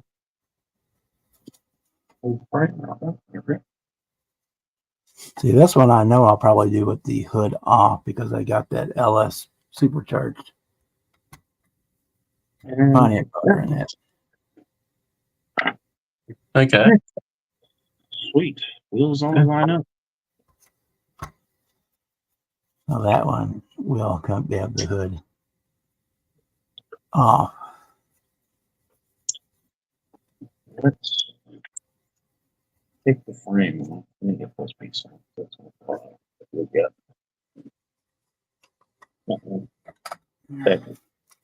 Careful.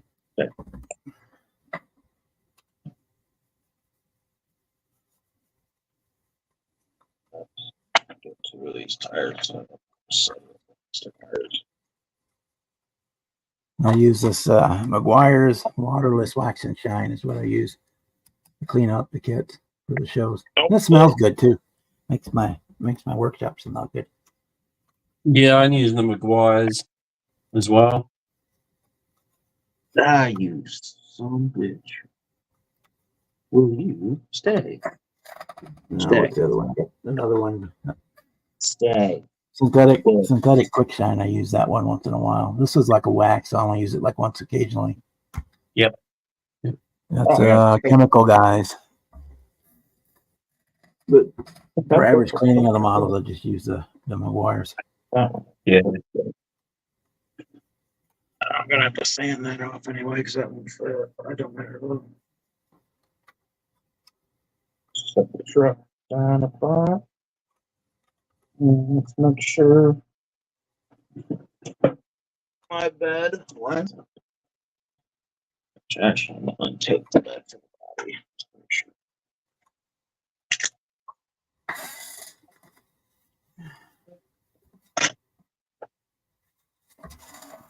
Yeah.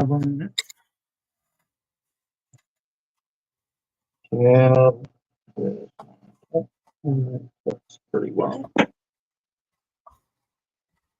A little off centered, which I'll fix that later.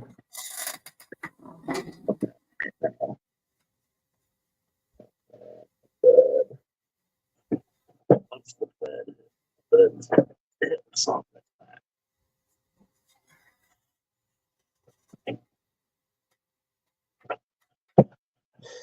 That's it.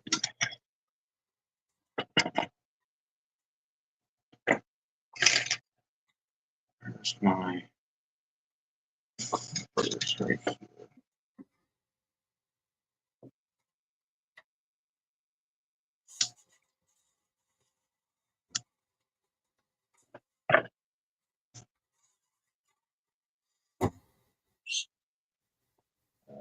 Let's put the front end back on. It's not breaking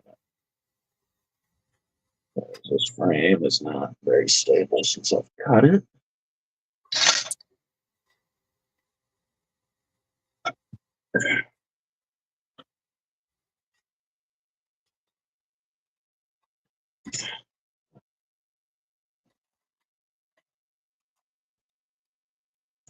Why I don't take the axles on it, I don't know. Because I'm fucking hard at this.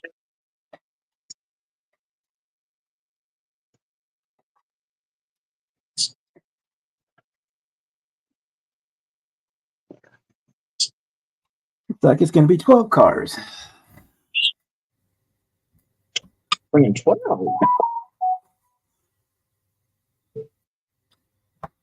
Oh, yeah, you got to bring that one. I got to bring my Firebirds That thing's for and the hearse and the dragster for the senior cars. So that makes 12. And then my Dragon and Phantoms, 14 models at the show. Come on now, stay. Bastard. Got one word. Whatever. I'm just going to knock it out. There. Make sure this cab's not sit long. The basket case I bought at Acme and got it built. Now, why doesn't that go to say what the bed's hitting?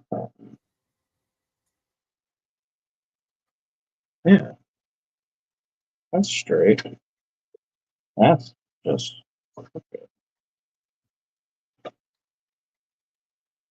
This one, even though the motor's all decked out, I'll probably leave the hood on this one. It looks better with the hood on it. damn it. God, shit. Fucking thick.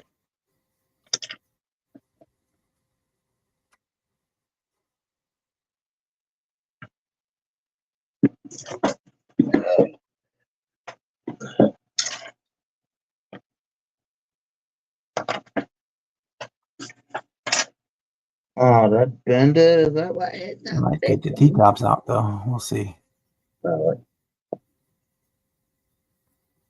that actually probably could be if I cut it out. It's bent.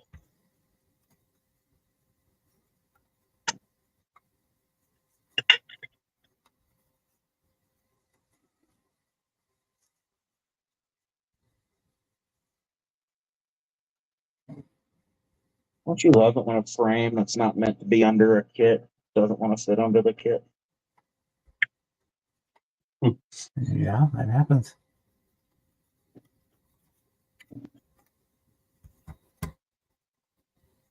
Why the hell? Oh. Yeah, no, that's not. Oh. There. Bed. Cab and line. Up. Now let's figure out. I measured it twice. It should fit.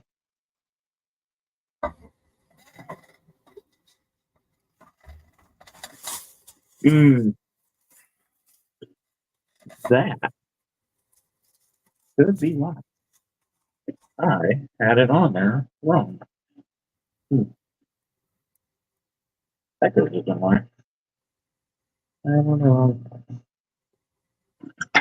So I didn't need to cut that. That's cool. That was good enough. I mean, now that I see how it's supposed to go. Yep, sometimes you got to adapt, overcome, and improvise. Yeah.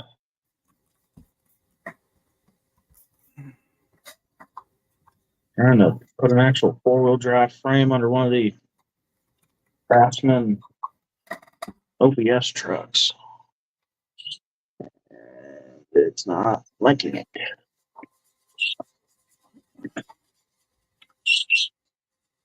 This truck is supposed to be a snap. Here they go. See, it goes right there. No, I've got that one right. Oh, no, I didn't.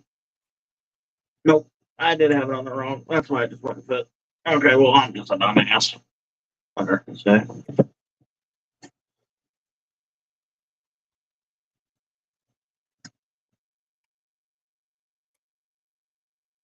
I'll probably glue the cab and the bed together. Just because I glued the frame wrong and it's making a cab droop. No, actually, no, that's Smart crack. All right. Let's get the wheels up under it. And I think these wheels might sit a little too tall.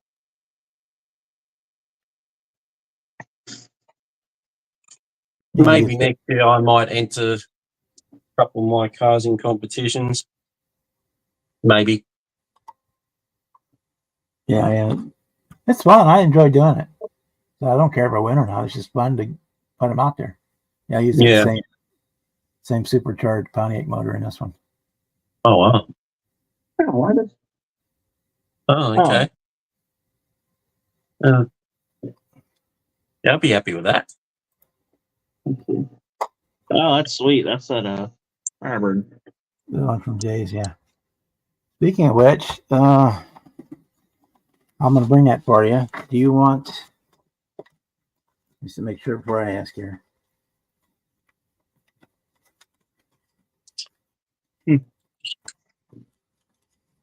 You want black and gold or black and silver decals? Black and gold and what? I'm sorry.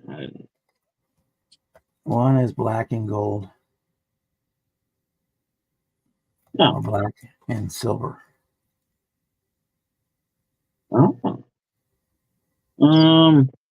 Yeah, black and gold. Okay. It's missing one arrowhead, but you only need one for the kit, so No matter. I think it's only got one. Only missing one. Oh, there's extra parts in here. There's extra pieces. I don't remember what all.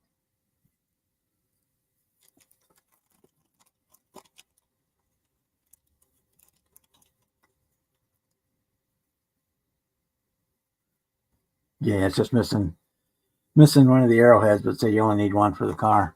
That's because I used two on this one. Made them into the tail markers when I did it. So I used two. Instead of putting it on the nose where it belonged. Oh, actually, I did put it on the nose, so I used four of them. I used three of them instead of one. That's why that's missing one. Okay. Yeah, I will send you. I'll include that in there. I'll put it in the box. And these are regular water slides. The only thing is you got to cut them. They're printed like STS. They're printed on one solid sheet. They're not separate. Yeah, cut them out. You just got to cut them out. All right. Okay, man. Thanks. No problem.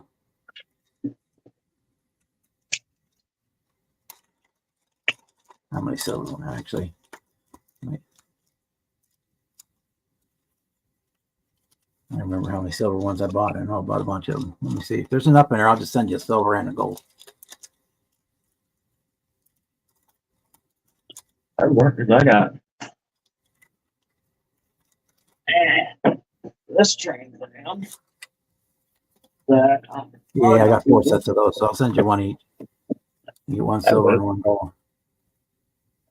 Because these decals I have for this Trans Am, if I could pull it out without knocking everything over. And these are backed in white, so you can put them on any color. You don't have to worry about them. The color bleeding is a little too yellow to use. Yeah, I'll give you one of each. I got plenty of the silver, so. Hi, man. This kit I need to do. I'll probably do it with it. It's the original Blackbird Trans Am from a 78, the old NBC. Okay. There's a guy out of Australia. I got those for the Bandit ones, and they were really nice too. If I have them in here. Oh yeah, here they are.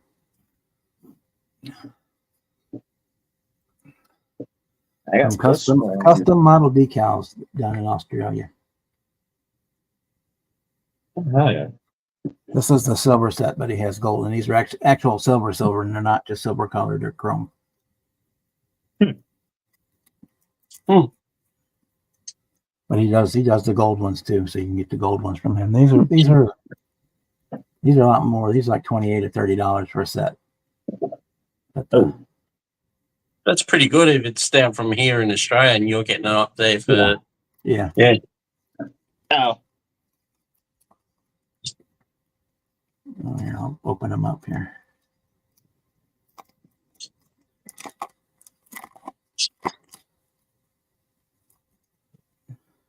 Yeah, they were with shipping. I think they were right around $30, Okay. Yeah. but they are definitely worth it.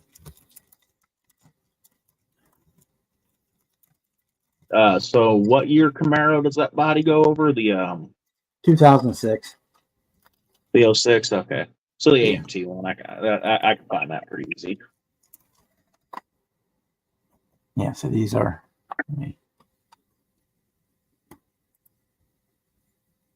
They're actual foil style ones. Okay. Oh wow. I think you print them with an Alps printer or something, but yeah, they're not just silver colored, they're actually metallic. Well, want them out. There you go. Yep. That's cool. And that's the full Bandit one set with all the extra pinstripes and the band one license plate and all that stuff. Yeah, that's way cool. And it took about a week for them to get here, not a little bit more. Wasn't bad. Yeah, Australia, that's not too bad. That's pretty good. Generally, if I have to wait for my paints to come from UK to Australia, it's about 2 weeks.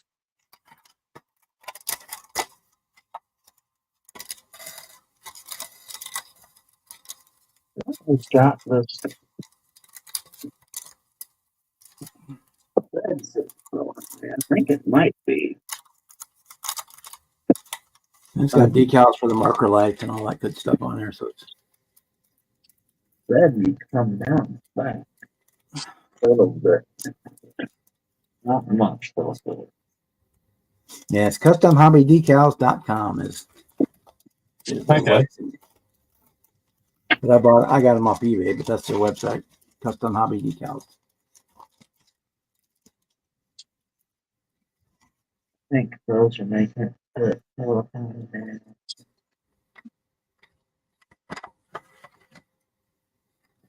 I'll glue the bed to the circuit cab, so I'm not sure line it up. I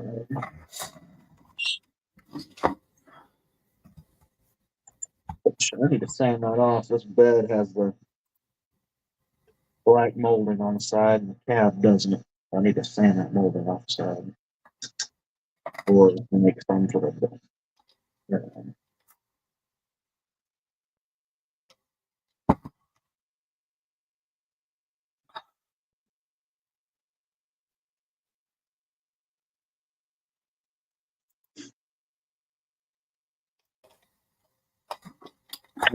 Get it to line up. I'll show you guys. Yeah, they're 1990 Australian dollars was 13 something here, and 21.90 or $15 postage to the US, but for you in Australia it wouldn't be that much. No, it wouldn't. No.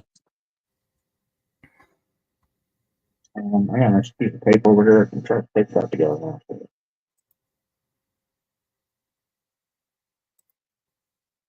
Kind of got me thinking you probably have Mustang ones as well. This particular model that I'm doing here now, probably going to do another one next year, but he'd probably have a few sets, some sort of like different designs of them. I'm sure he does. There's the gold ones. There's the silver ones that I bought. There's black one, or this is black. Here's silver, and then there's red ones. Let me go to his.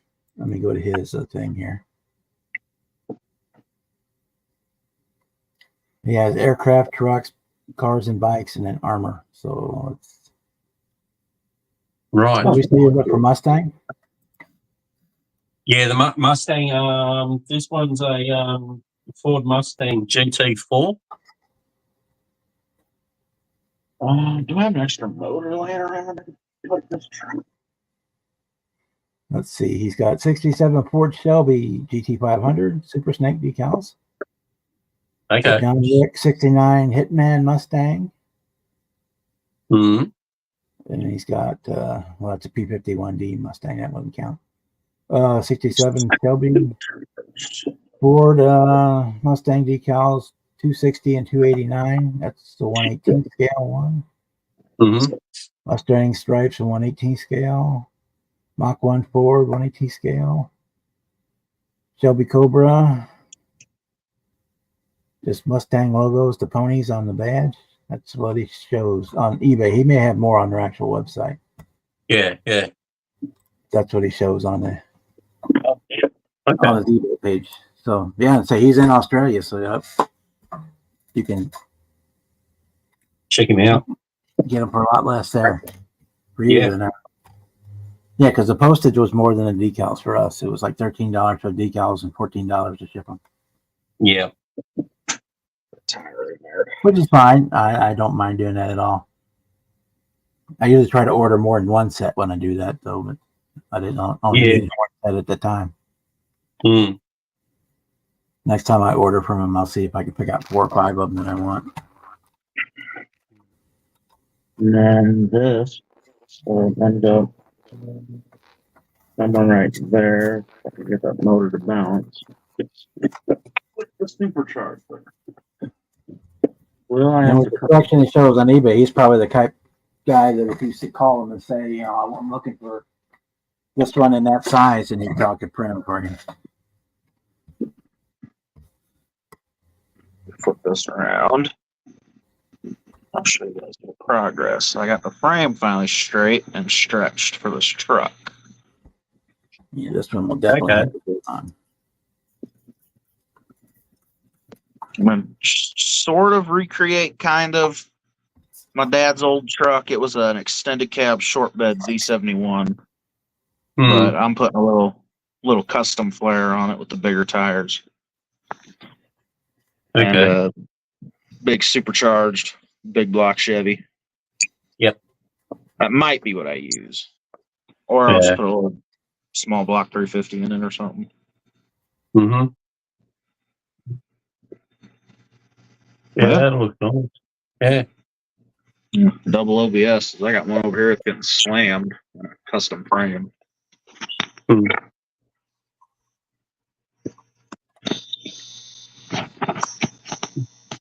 Oh, what did I do? That was not the button I wanted to click.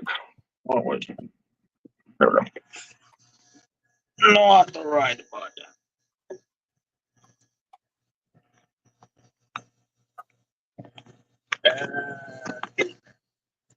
All right, guys, I'm going to have to get going.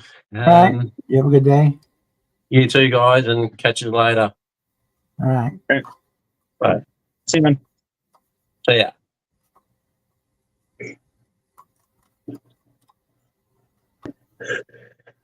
No. Doing a 68 GT 390 from my brother-in-law.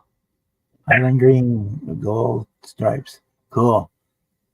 I've always loved green and gold cars. The hood will fit on it with the supercharger in it, so I don't have to cut this hood.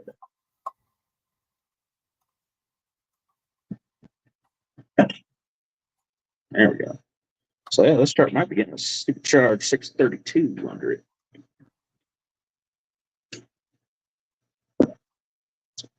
Where are my headers? I might have to do something else with these headers though, but that'll be okay.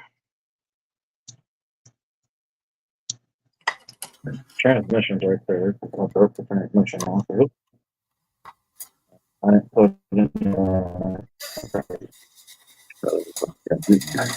That box is full. broke them up. Yeah, give me some more bubbles. I'm almost out of bubbles. Let's see. I never noticed.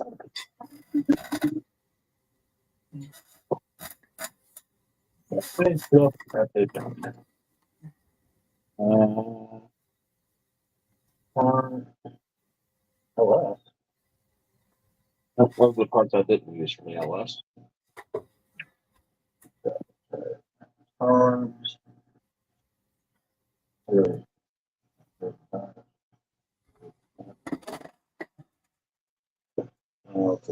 This is a Viper motor. I could put a Viper motor in it. Keep it Chevrolet. Okay. Where am I? Nope. Let's try this one.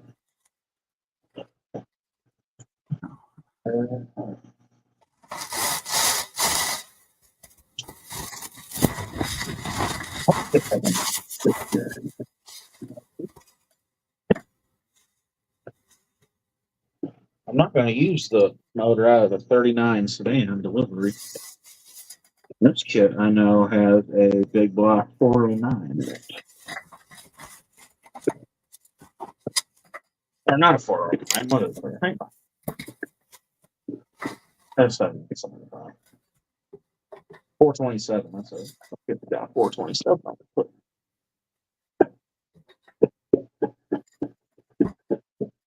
Yeah.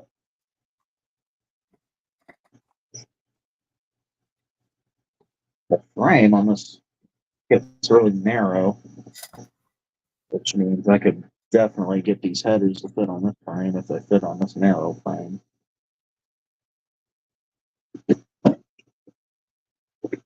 Looking at the video picture of a guy that he said is two and trying to figure it all out. It's a surprise and nobody wants it.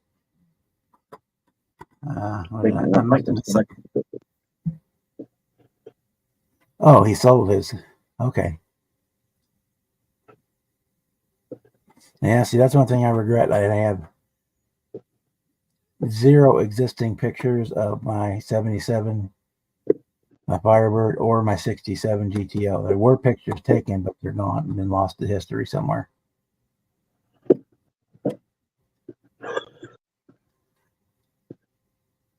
Yeah, I might get the 632. I kind of like the way that looks in that dungeon, but Yeah. Okay. Yeah, and I even went online on Google and looked and couldn't find a picture that matched my car.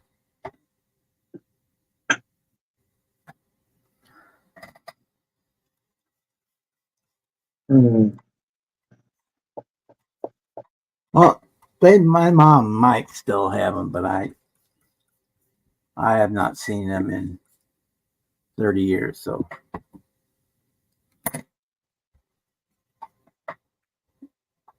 and she's got about 10 million pictures.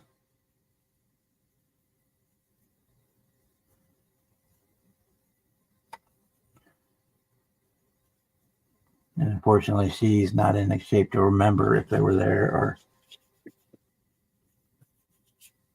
anything like that. So, I guess when we finally have to go through her stuff, we'll find out if I still have them or not. Thank you. Yeah, I'm cleaning up the stuff I'm taking to the show. probably what I need to be doing right now.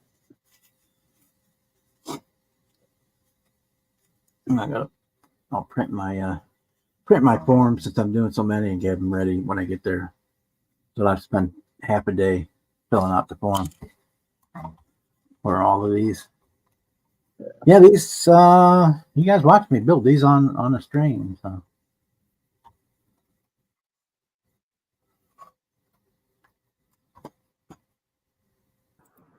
Hey. I say. Fucking hell. Finally a chair with my ass print on it. Run around like a nut all day today trying to do other shit. Had to juggle my planned schedule for the last couple days. One of my boys was supposed to come and help tonight, and he couldn't because he got stuck at work. So we switched around plans for him to come and help on his day off instead of after work. And I just reprioritized my list and did something else. I shoved boxes into a cupboard. On a shelf, though, in some sort of order. I don't know. Yes, there are pictures to prove it. Yeah, I need to go over both those kits. I got stuff I need to fix on the F-150 and Challenger. Yeah. So I might as well get them and fix them tonight. Otherwise, I'd point. Did you decide what you're taking? Yeah, the turquoise F-150 and the 70 Challenger, which I'm about to go grab them right now. Because they both need stuff fixed.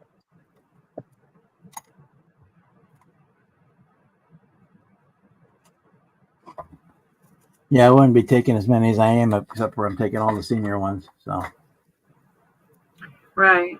that's half of them right there. Yeah, that show's coming up this weekend, isn't it? Yeah, Saturday. Yeah. Yep.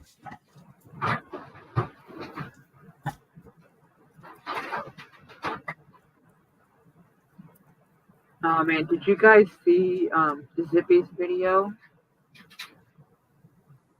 He took his truck out and it was so hot that the expression valve on the gas cap allowed the gas to come out like it's supposed to, but it trickled over the spout down the rubber edge onto the paint and somehow got under the paint and lifted a big old chunk underneath it. Oh, that sucks. It's got a big hickey underneath the gas spout. He's got to try and fix.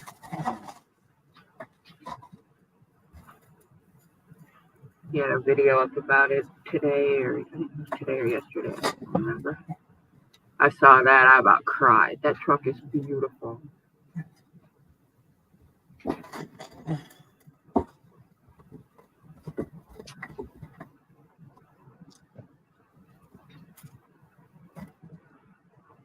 Yeah, now Ruby has a blemish that needs fixed. All right, let's clean them off. Let me figure out what stuff you can. Fix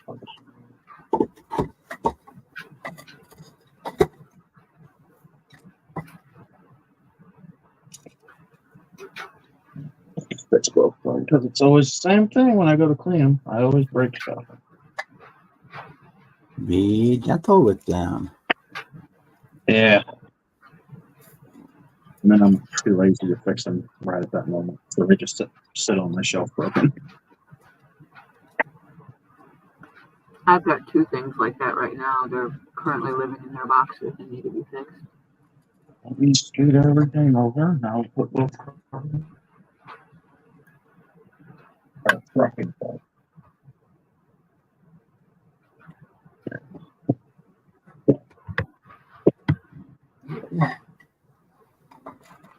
Maybe not the Challenger. Those paint looks like shit. We're looking at it. Yeah.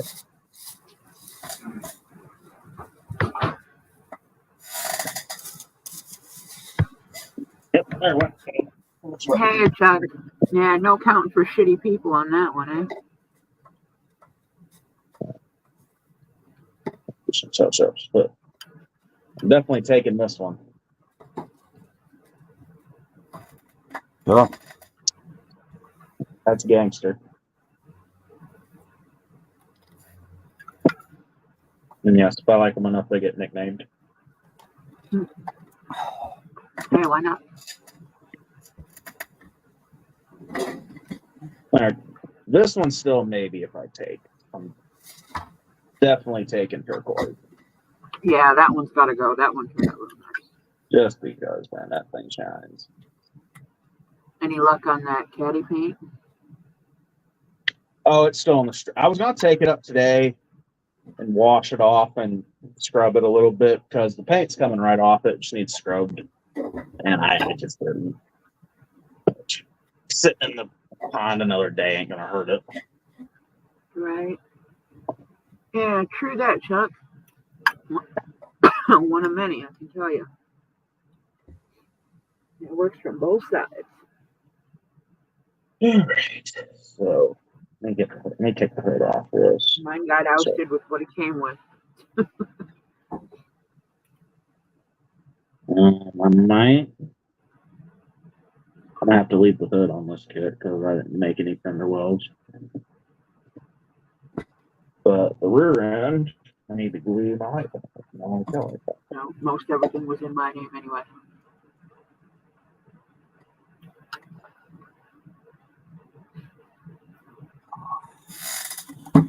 No, this one's got to go.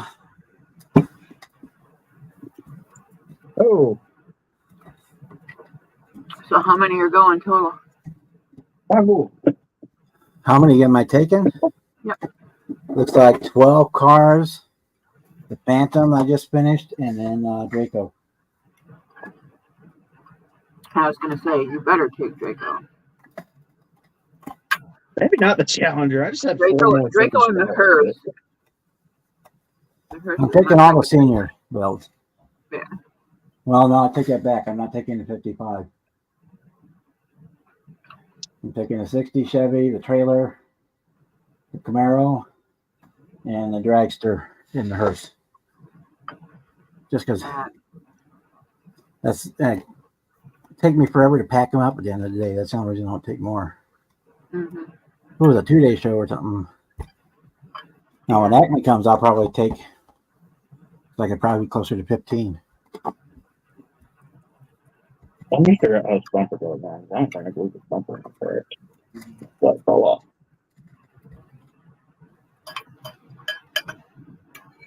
So we'll take the 55 there, and I'll take the Mako Shark Corvette, and probably the yellow 69 GTO, the one with the diamond and the goat's ass. I think I'm gonna give that one to Fred. I'd have to keep that one. Well, I got more diamonds. I can make more of that one. Or there's zirconians or whatever the zircons. Yeah.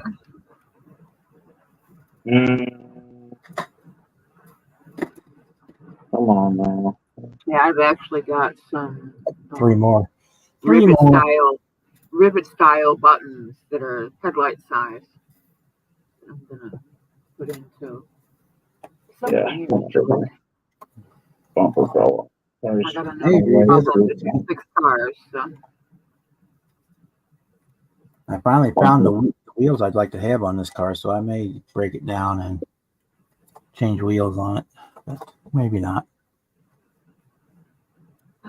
leave it the way it is for now. I may build another one. Yeah, there's always that. I got a couple of them. I could do all kinds of stuff with them. Not like two or three of them. Like on this one, as soon as I got done building it, as soon as I got done making it, Bruce comes on and says, "Oh, I got Landau bars." I had to freaking make them damn things. Mm-hmm. Turned out great though.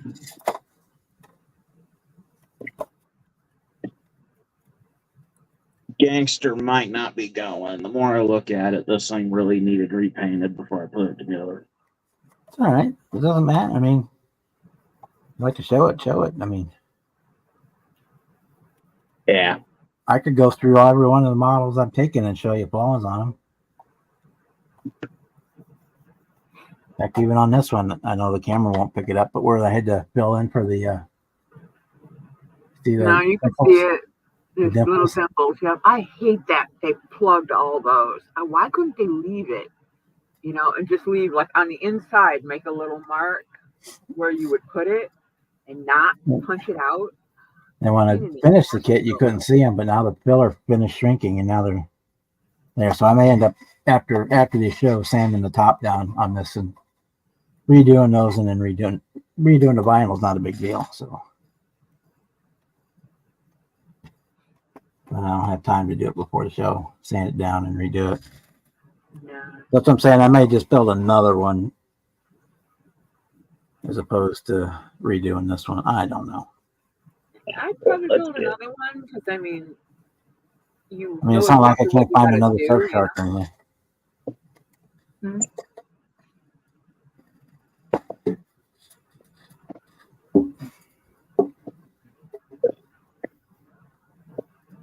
Let's get Gangster propped up and I'll start fixing the shit.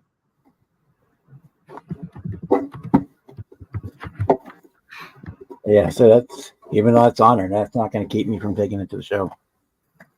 No. I mean, the whole idea is what it represents, you know? Yeah. And what I'll leave it. It's wired to the base, so I'll just at the show. I'll just set it on the case underneath of it. Helps raise it up too. Yeah. Let's fixed. I love those cases. The beveled edge, they stack nice. Okay. Oh no, it's right. It was already broke. I just hid it. This one. I hid that it was broken. Now I remember it's broke. No, Yeah, if I was doing just cars, I would go ahead and take the 55. And then probably, and let's say the GTO with the diamond in it. But those two will go to Acme along with these. And probably the Mako Shark. So there's like 3 more I would take. And I'll just leave these packed up for Acme. I won't even take them back out of the boxes.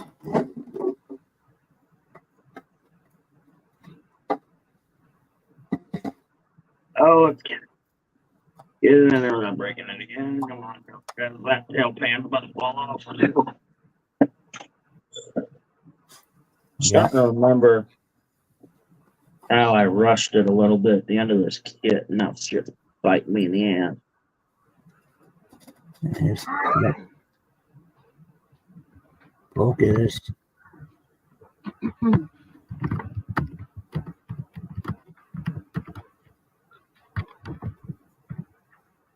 Get my ass on him.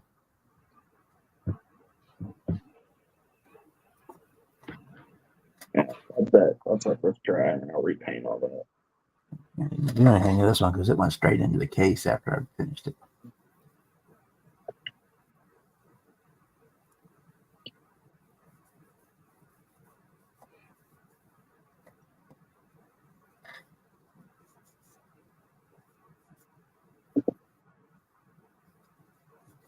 All right.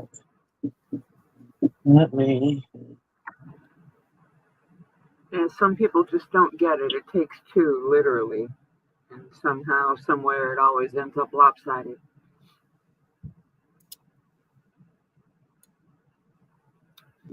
Oh, in other news, my oldest grandchild got on his school football team and they won their first game. Cool. Oh yeah.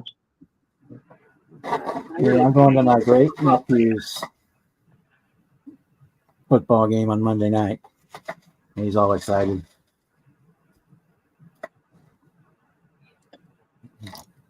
His first year, he gets to play junior varsity. Cool. Yeah, my grandbaby just went to junior high. So.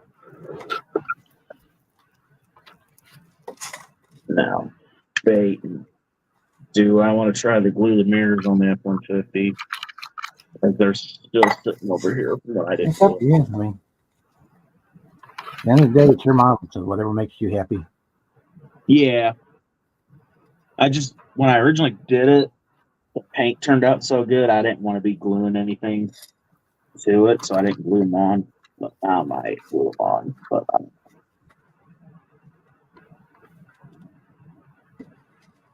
here we go.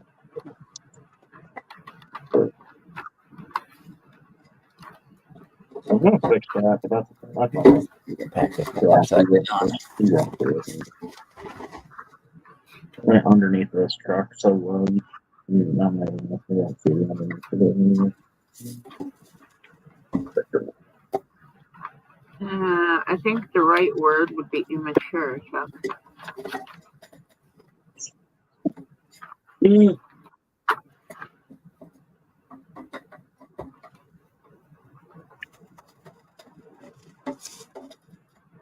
Still debating if there's any other kits on the cake besides these 2. Yeah, 1 or 2 is fine for your first show. I mean, I might bring, instead of the Challenger, bring that 41 Mercury that I just finished up not long ago. Which, the Mercury's almost the same color as the F-150.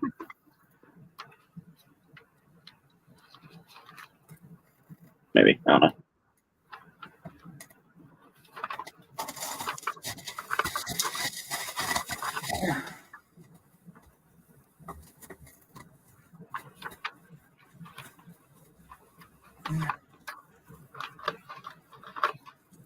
Yeah, they get mad at me every time they come over here. It's like I got boatloads of bubble wrap and they can't play with it.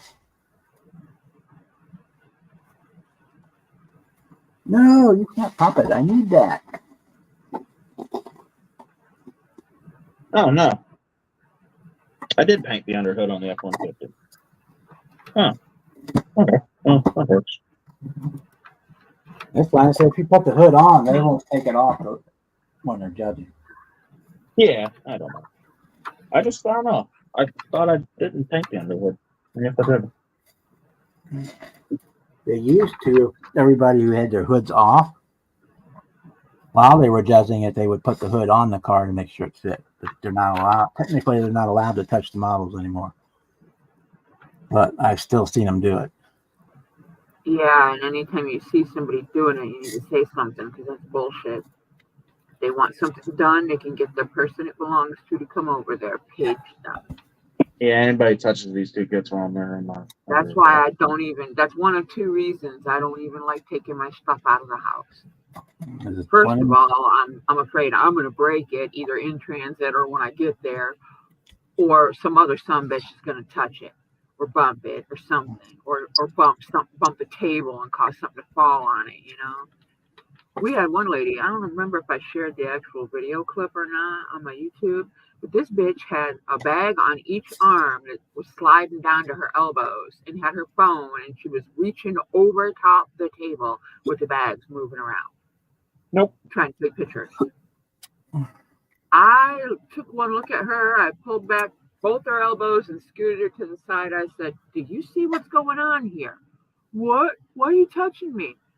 "Your shit almost hit those models. My friends put hundreds of hours, possibly thousands of hours into that work. And you're being reckless just because you want a picture that, by the way, isn't going to come out clear because your farsighted ass don't know how to focus." She got walked out. Because about the time I was getting real snarky, my buddy Don come around the corner. Okay. And he's like, "Ma'am, could you please leave the judging area?" And I just prayed with better, and I went about my business. Where's my Sharpie? I actually might, while the front bumper has fallen off of this thing. Let me touch this up.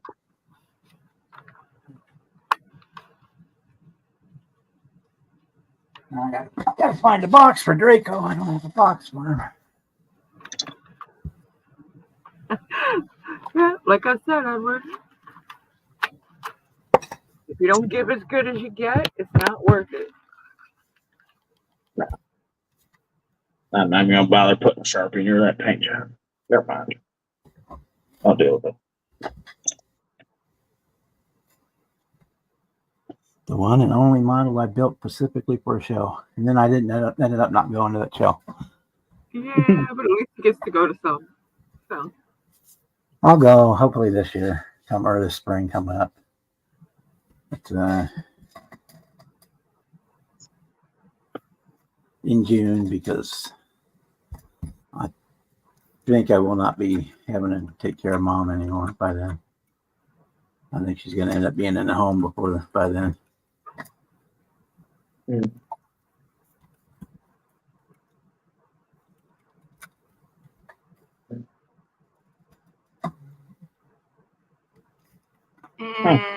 I don't know if that could be intensified by that, but okay.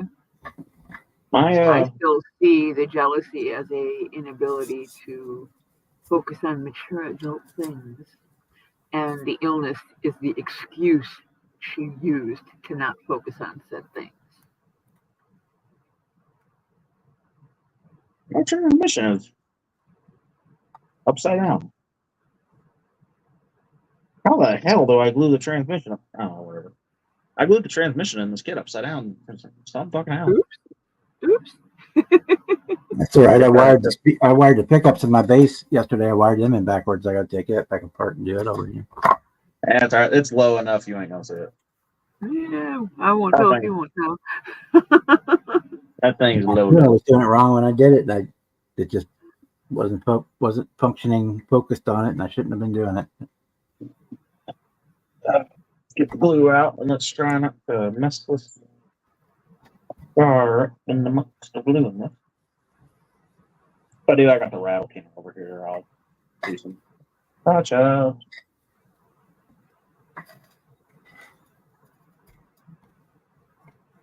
I'll do that again.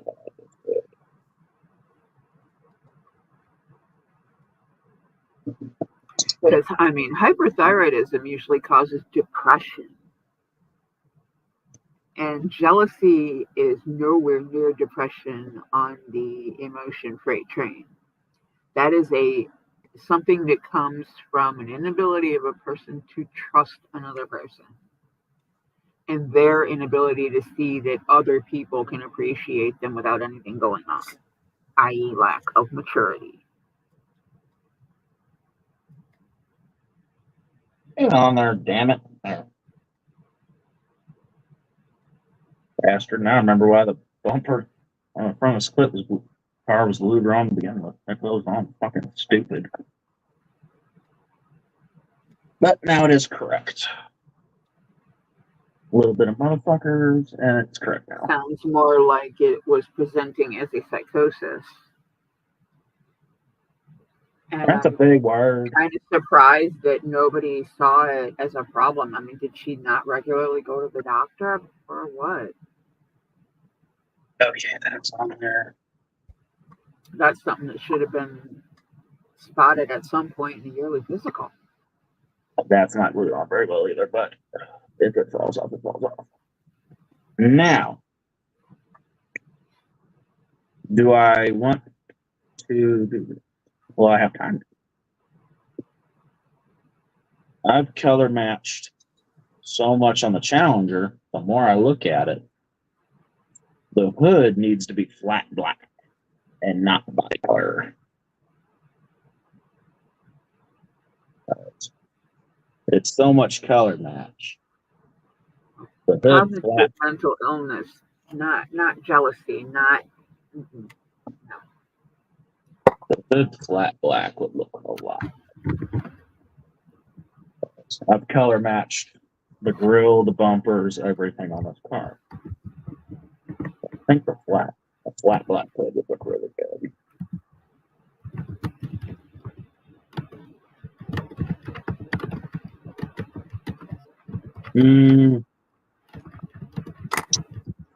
Fine, next match, though, fine. Have it repainted by Thursday.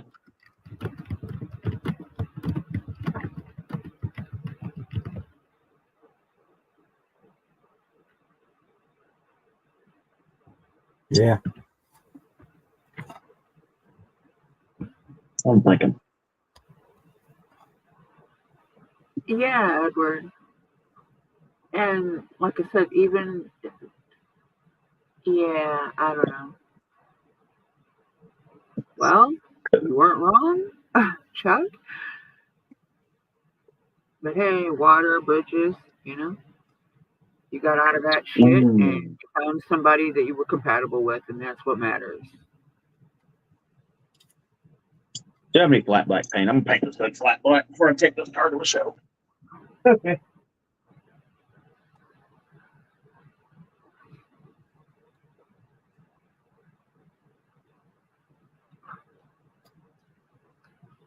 Yeah. Yeah. Yeah, my kids were the only good thing I got out of any of it.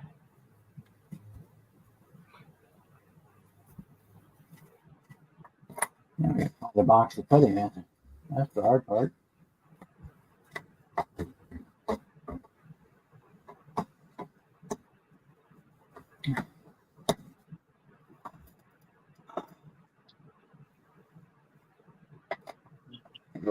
What do I have?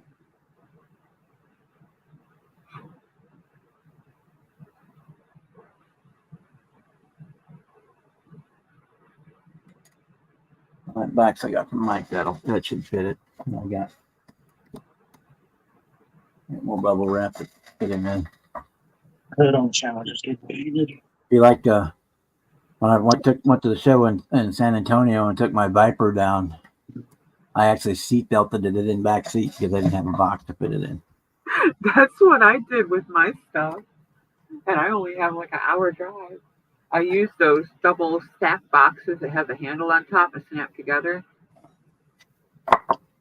And I Oh, usually take like 2 of them, and I'll put whatever I'm taking in Yeah, I usually staple like 3 of the compartments, 2 and then boxes. my toolkit in the 4th compartment. And then I put it in the front seat next to me, and I strap it in. But he won't fit in one of those, so I have to come up with something else. Right. Yeah, the bicycle, Big I had stuff. to, I seat belted it to the seat so that it wouldn't Yep. fall over. I wasn't worried about it bouncing around as much, but I just didn't want it to fall over on the floorboard and break. Yeah. Yeah, I've only taken stuff out of the house a few times. I don't like it. I don't like I like having stuff out there, for people to see and to comment on and maybe give suggestions or whatever of different ways to do stuff. I like that part of it, but it's nerve wracking. The whole day you're worried that something's going to happen to your shit. I can't deal with that. Yeah. Now, when it's a smaller environment, like my club, not that big a deal. I treat the stuff the same way. I still take a toolkit on the off chance I knock something off. I'm likely to take something bigger than what would fit in these 2 boxes because it's people I trust that I know aren't going to touch it. So it's not nearly as nerve-wracking. I just have to be concerned about not breaking shit before I get it there or get it back home. All right. I painted the hood on the Challenger. The hood would just look better flat black. So I went and just sprayed it primer black. Flat primer. We'll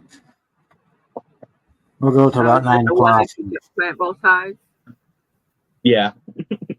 My brain isn't working. Plant paint. Yeah, my brain is on a plant rack. I need to figure out something for my house plants.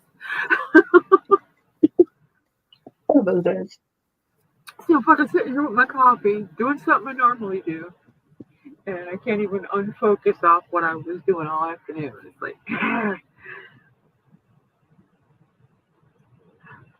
but yeah, paint, flat black, works well with shiny black, and it covers up your boo boo. Well, color matched bumpers, everything on this car, the gunmetal. Yeah. And then the grill and headlights and taillights are black. Yeah, I like that metal. But the hood was body color. And the more I looked at, the hood would look better flat black. Because I've got so much color matched on this car. Yeah. That did match the flat black spoiler. Yeah, that'll work. Yeah, it'll balance it out better.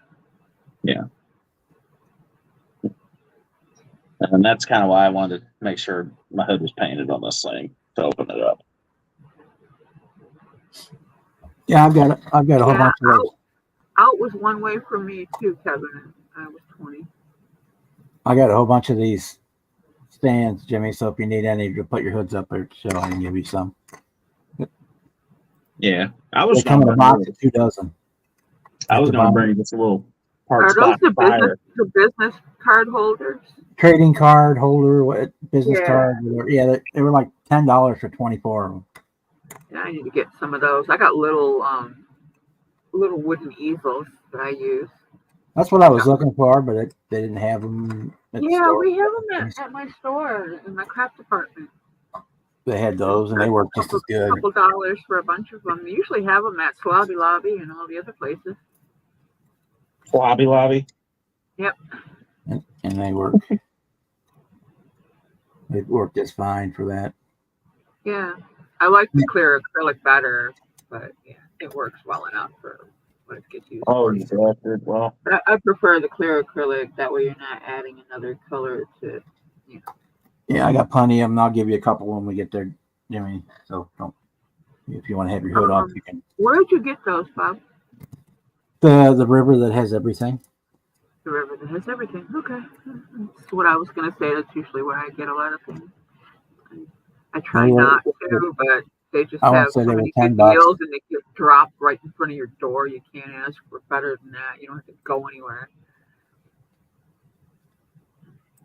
I want to say they were like 10 or 10.99, something like that. Or I'm painting my tail lights with a Furby.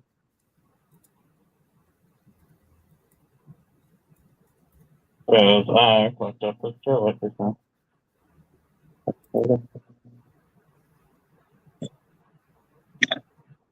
And I There heard you are. something. What did I break? Zicken version 24-pack card stand, sports card holder display stand for display graded cards, medallions, medals, bingo chips, 2.3 inches tall, clear. 24 of them were $9.99. Cool. Yeah. They were.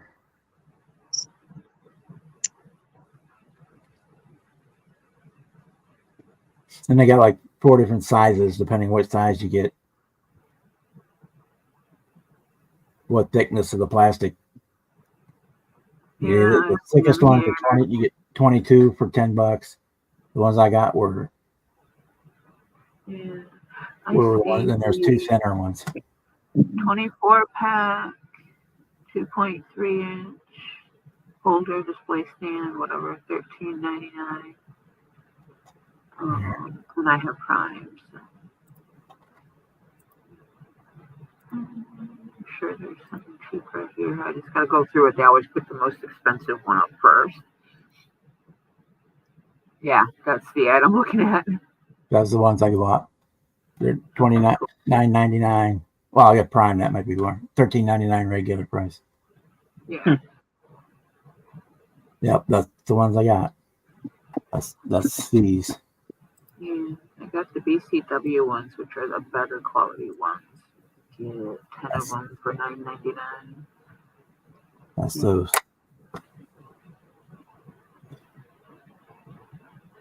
Nice. So I got plenty. I gave away a bunch at the last show, and I still got 15 or 16 of them. So I'll give you a couple. Oh. Oh, whoa! I scrolled a little bit more. 30-pack for $5.99. And 1-day delivery if I order them right this minute. I'll get them in the morning. Like I said, it pays to scroll on the river. I live too far away from any Amazon fulfillment centers to get 1-day delivery on anything. Yeah, I got one in Canton, so if it's a Amazon in stock thing, I get it the next day. Yeah, I was looking for the little wooden easels, but they couldn't find any. But I found those. They were. Yeah, So they were 25 cents a piece. We sell those at work, and most every craft store around me has those. I figured I only needed 3 or 4 at the most ever, but they come in a package of 24. They come in 2 packs and 4 packs and 6 packs when you get them at the craft store. But if you get them on the river place, you get direct, usually from the actual manufacturer, even though it's through Amazon fulfillment, so you get more for less.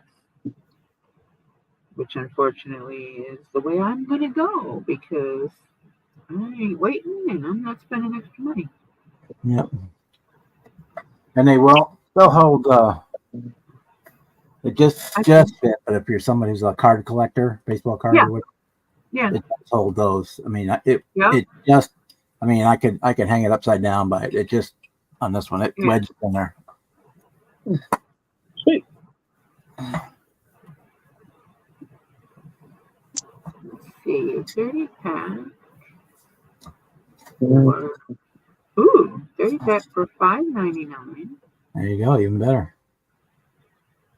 I really do wish I wouldn't have had to strip this Cadillac. I would have brought the Cadillac. Well, there's another show in November, Jimmy. Is there? Yep. Let's see, these are a little bit further from your house, but by 15 minutes further. It's further up 270. A little bit. All right. It's on St. Charles Rock Road, which is right at the intersection of I-70 and 270, just west of the airport. And that one is a car-only show. That's what I try to do, Ed. The biggest package you can get. Yeah, well, I'll use these because I do have some individual cards and I do have some those acrylic card holders that I put photographs in. Yep. So I need something to stand them up on, Yeah, that one is so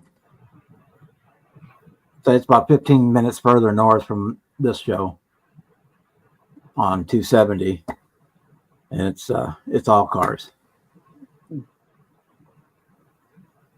Oh, yeah.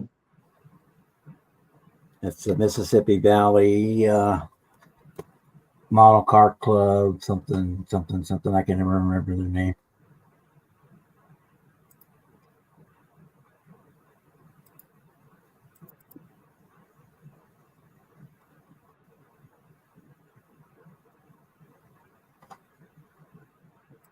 Not it.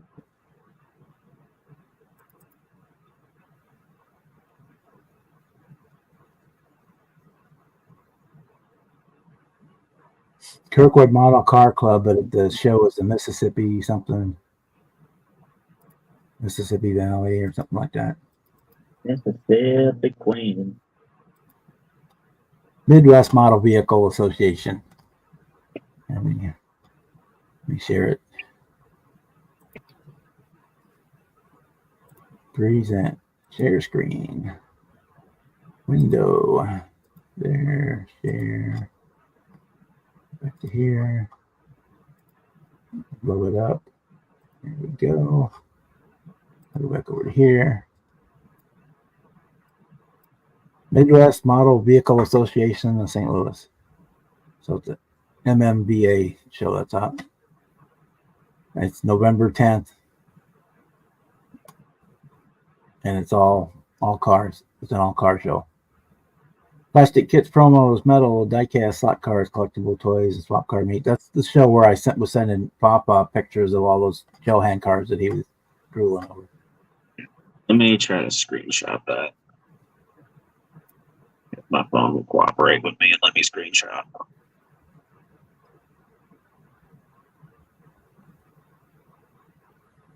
Yeah, it's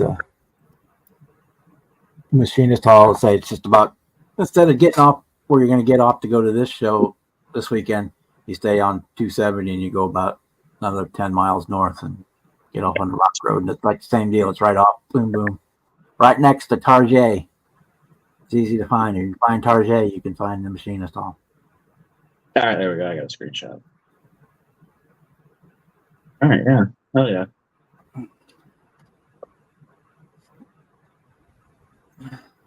That one's like $5 to get in, and it's like I want to say, I don't remember how much it was per model to enter, but it wasn't very much. What is it at this show Saturday, like $3 or something? You said? I don't remember. It's not a lot. Yeah. Okay. And I don't remember. Some shows I go to, they include your entry fee for your models with the admission, and some it's separate, but I don't remember which way it is. But if it's a separate admit, then it's probably like $5 to get in and $2 a model if they do the separate entry fees. This one I don't remember. Same thing, I don't remember which, if it doesn't say on there. Mm-hmm.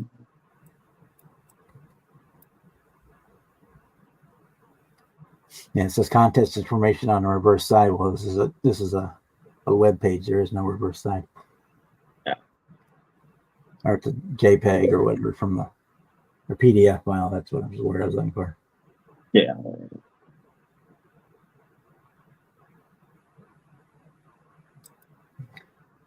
Yeah, it's like five, six.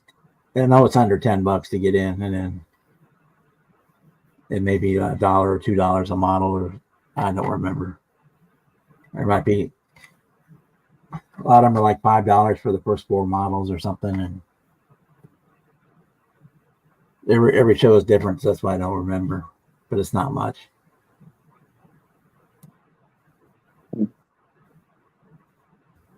And so I usually get $20 worth of swap meet tickets, and then the rest is all for buying models. Yeah, you gotta buy tickets. You can't skip the tickets. Yeah, I got out like a bandit last year. $20 gets you 30 tickets, and I won 17 things. I can give 3 or 4 of them to Miguel's wife, and sent a couple out to the other guys I know, and then I built one of them, the Golsa, and I still got a bunch of the car kits, the NASCAR kits, and those AMT Coca-Cola series cars. Yeah, I got a few of the AMT Coca-Colas.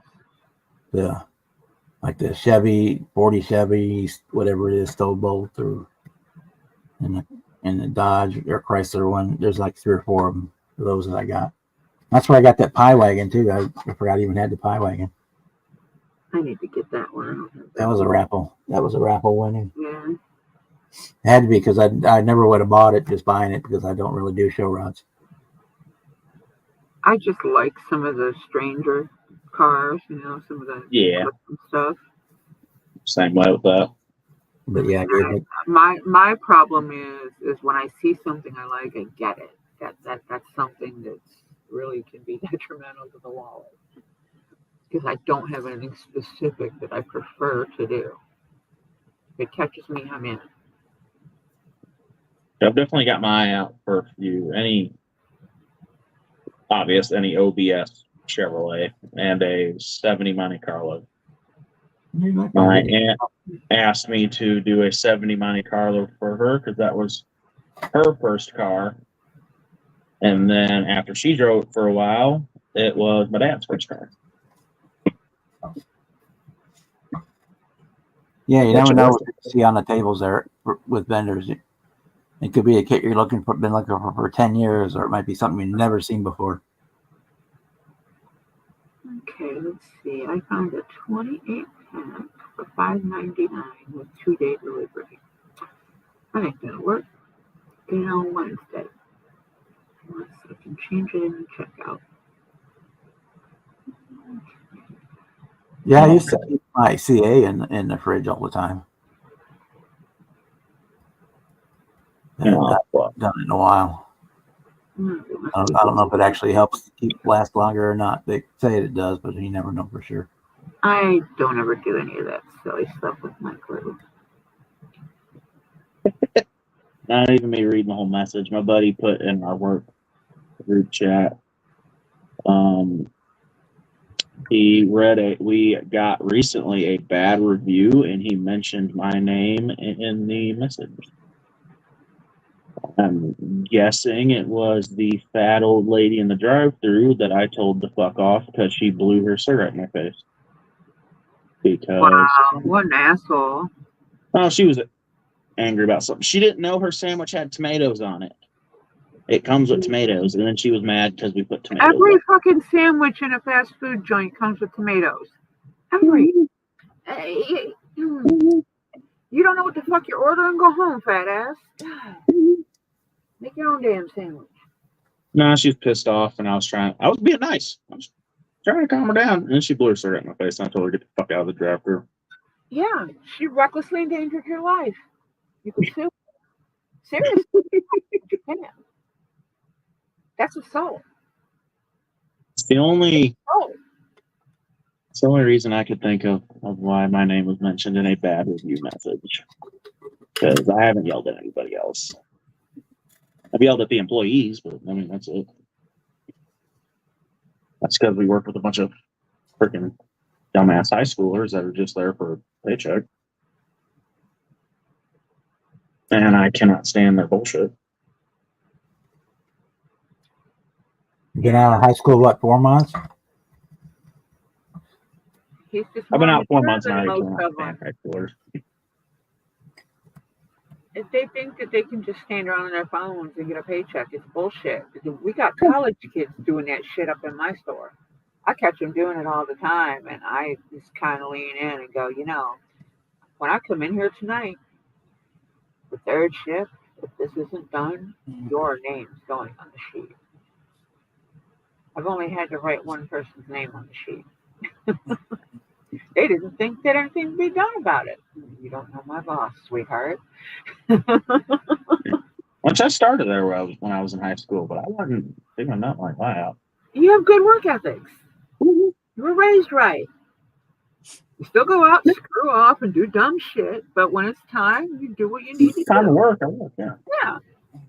Different. Way different. These assholes have had their mother wipe their ass since they got shot out of her body, and they've never had chores to do at home or any other responsibilities in their life, and they think they can stand around and do nothing and get a paycheck. You know, these are the same kids that if they survive long enough, they go into university, they don't know how to cook, they don't know how to clean, they don't know how to shop, they don't know how to balance a checkbook, they don't know how to do a basic budget, they don't even know what fucking size sheets fit their bed. And not to mix bleach with anything. They can't identify fruits and vegetables, dude. Seriously, no joke. Shit you learn when you're a toddler, when mom's taking you through the grocery store. That's an orange, that's an apple, that's a banana, and that's about as far as they get. They can't tell the difference between a cucumber and a zucchini.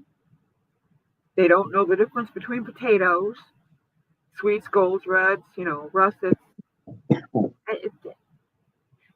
then another thing that's really awesome too is that same parent that should have been teaching their toddler what's in the produce department when they were a toddler sends them off to this Institute of Higher Learning with zero life skills,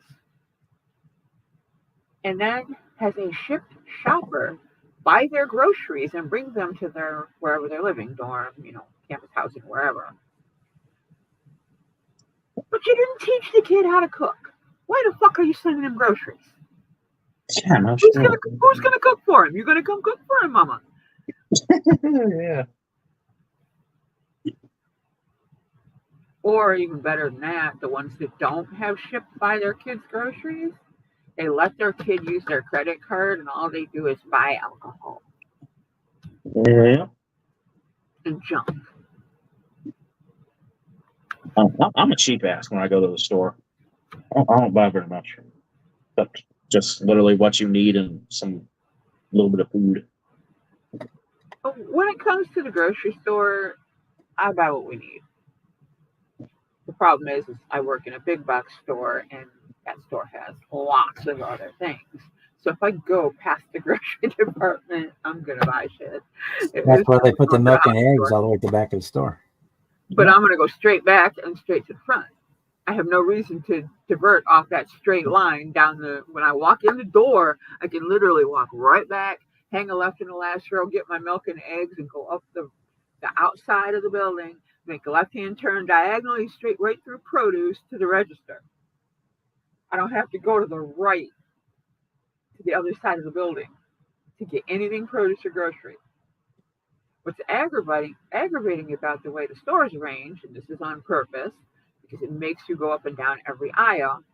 The produce department is set at a 45-degree angle and jagged, so you have to literally walk up and down and around every display. So again, unless I need something in the produce department, I'm not going anywhere near the produce department. I'm going straight down that main aisle and going up and down the aisles to what I need, and then out the back side, diagonally through the department into the register. As a Walmart, people used to bitch at me all the time because they could find me because I was always in the same spot in the store, and bitch because they move stuff around. Like, I don't know. I'm not the one that does it. They send down a sheet and says move the stuff, and you move the stuff. Yeah, I tell people that at my work all the time. Like, bro, I just buddy, I'm sorry, I don't do that. Yeah, I'm not the one. I don't know where the shit's at. They move it, and I gotta go looking for it. Yeah. I could go into work one day and then go the next day, and stuff has changed. And never forget the seasonal stuff. God, that changes every day. God, I'm not even talking about seasonal stuff. I'm talking about the regular stuff. Seasonal stuff changes all the time. You expect that. I was in there the other day, and it already got Christmas stuff putting out. Oh yeah, I was in Sam's Club this afternoon. They got Halloween on the outside aisle and some Christmas stuff in the second aisle. Some toys and shit. And I saw the sheet for the order for this week. Our store's got Christmas shit coming in, and the Halloween shit ain't even dusty yet. They might as well just put it out, all of it out, all fucking year and be done with it. Yeah, literally. Yeah, Like- true that, Edward. They definitely know how to make TikToks and whine a lot about things they don't understand. Yeah. Kind of people you want to knock on their door and grab their mother and just smack the shit out of her for failing her child. Seriously, these are women my age, dude. You're laughing. These are women my age, okay? And they're fucking Yeah. 50s and change, and they're not raising their babies. My kids know how to take care of themselves. The only shit me going into a store, my mom I has don't had to- expect a girl in their generation to cook for them. My boys cook. They know how to do their own laundry. They know what sheets fit on the fucking bed. And they Yeah, know right. their Yeah, I gotta- produce and how to use it. That reminds me, My I mom got had to- clothes in the dryer before I go to bed tonight. Otherwise, I'm gonna have wet clothes in there. My, You wash my your mom laundry. had to- If you don't, it'll be all stinky. my mom had to quit sending me into Walmart by myself because I'd take a little longer. I'd have to stop by the Hot Wheels before I left. Oh yeah, stop and look at So I'd go dig everything into the else. bin Stop before I getting- left. Go and get a gallon of milk and a loaf of bread. 20 minutes later, where the Walk fuck out with a are gallon you? of milk, a loaf of bread, about 4 or 5 Hot Wheels. Yup. Yep. Or Hey, some I'm Johnny totally Lightnings open or to something. that. I'm going across the street to get, paper products, get a big old pack of paper towels and a toilet tissue and stuff like that. And it's like 2 hours later, I come back, half a car full of stuff. Or a 24th scale die cast that I'm going to yank the wheels and tires off of for something else. Yeah, I don't buy a lot of the bigger die casts. I got maybe a dozen of them. I only get I don't them. have the room for them, and I don't like having things just shoved in boxes. I want to be able to put them up. I only get the few because you can buy the ones with the interchangeable wheels, that extra wheels on a stand. Yeah, I saw those. I was thinking that same thing when I first saw those in my department, and then you'd mentioned it. It's, If I was doing something like that, sure. it's almost $20 for one set of 3D printed wheels. Right. Well, for 20 and some change, I can get 2 sets of wheels and whatever parts I can pull off the die cast I can use. Yeah. If I was junking them, I would totally do it, but I'm not. So I don't buy them. And once in a great while, I see one that's really sharp or it's my favorite color with a really nice detail job on it. Yeah, I'll grab it. The only And it gets to a certain point where they end up in boxes. And I don't want that. I want them displayed where I can enjoy them. When somebody comes by, I can go, hey, want to see my collection? They can come and check it out.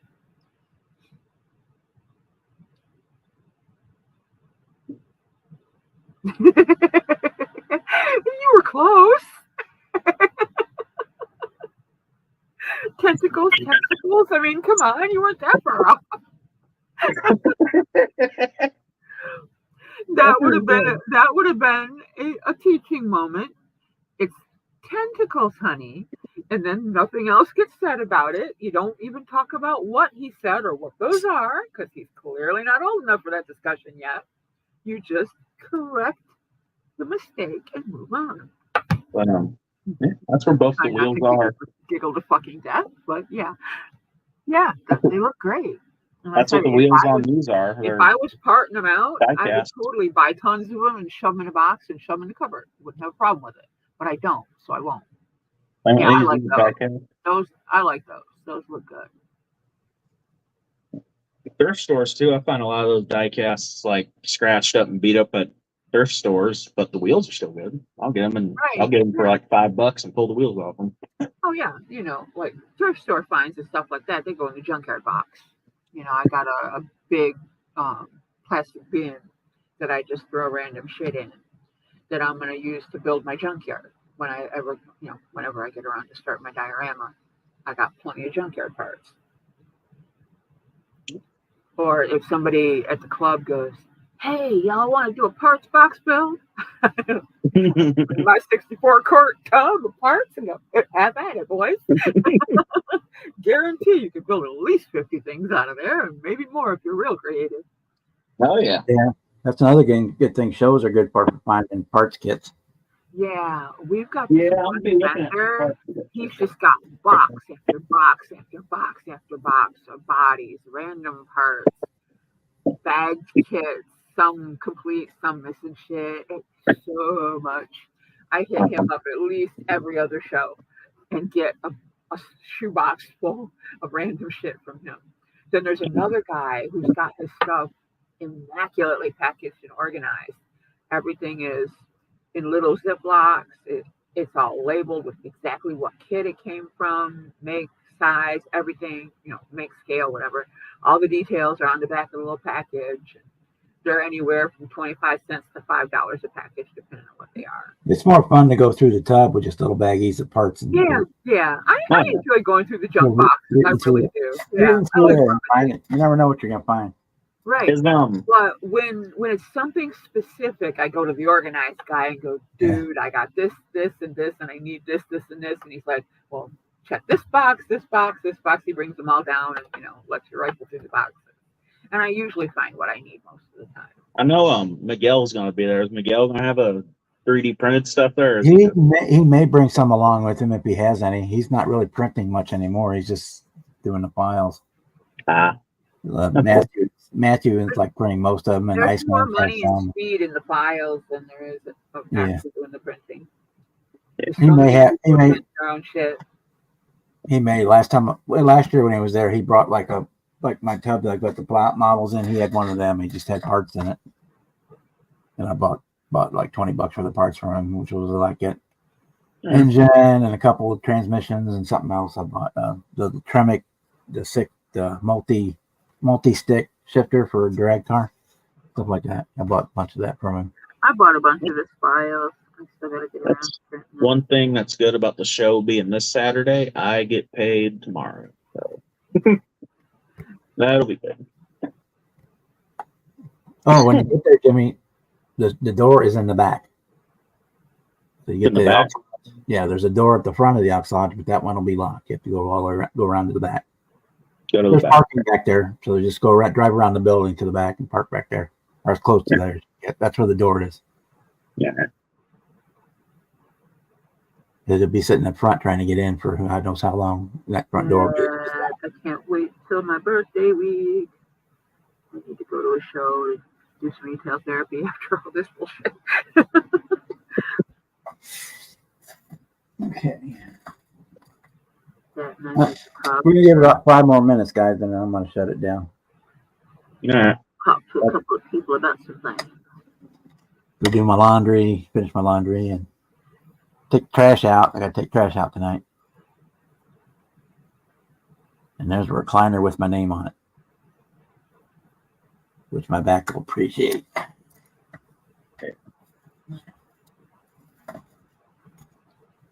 Tomorrow I have to go, before I go to work, I gotta get gas for the four-wheeler and finish burying or filling a low spot in with dirt on the yard.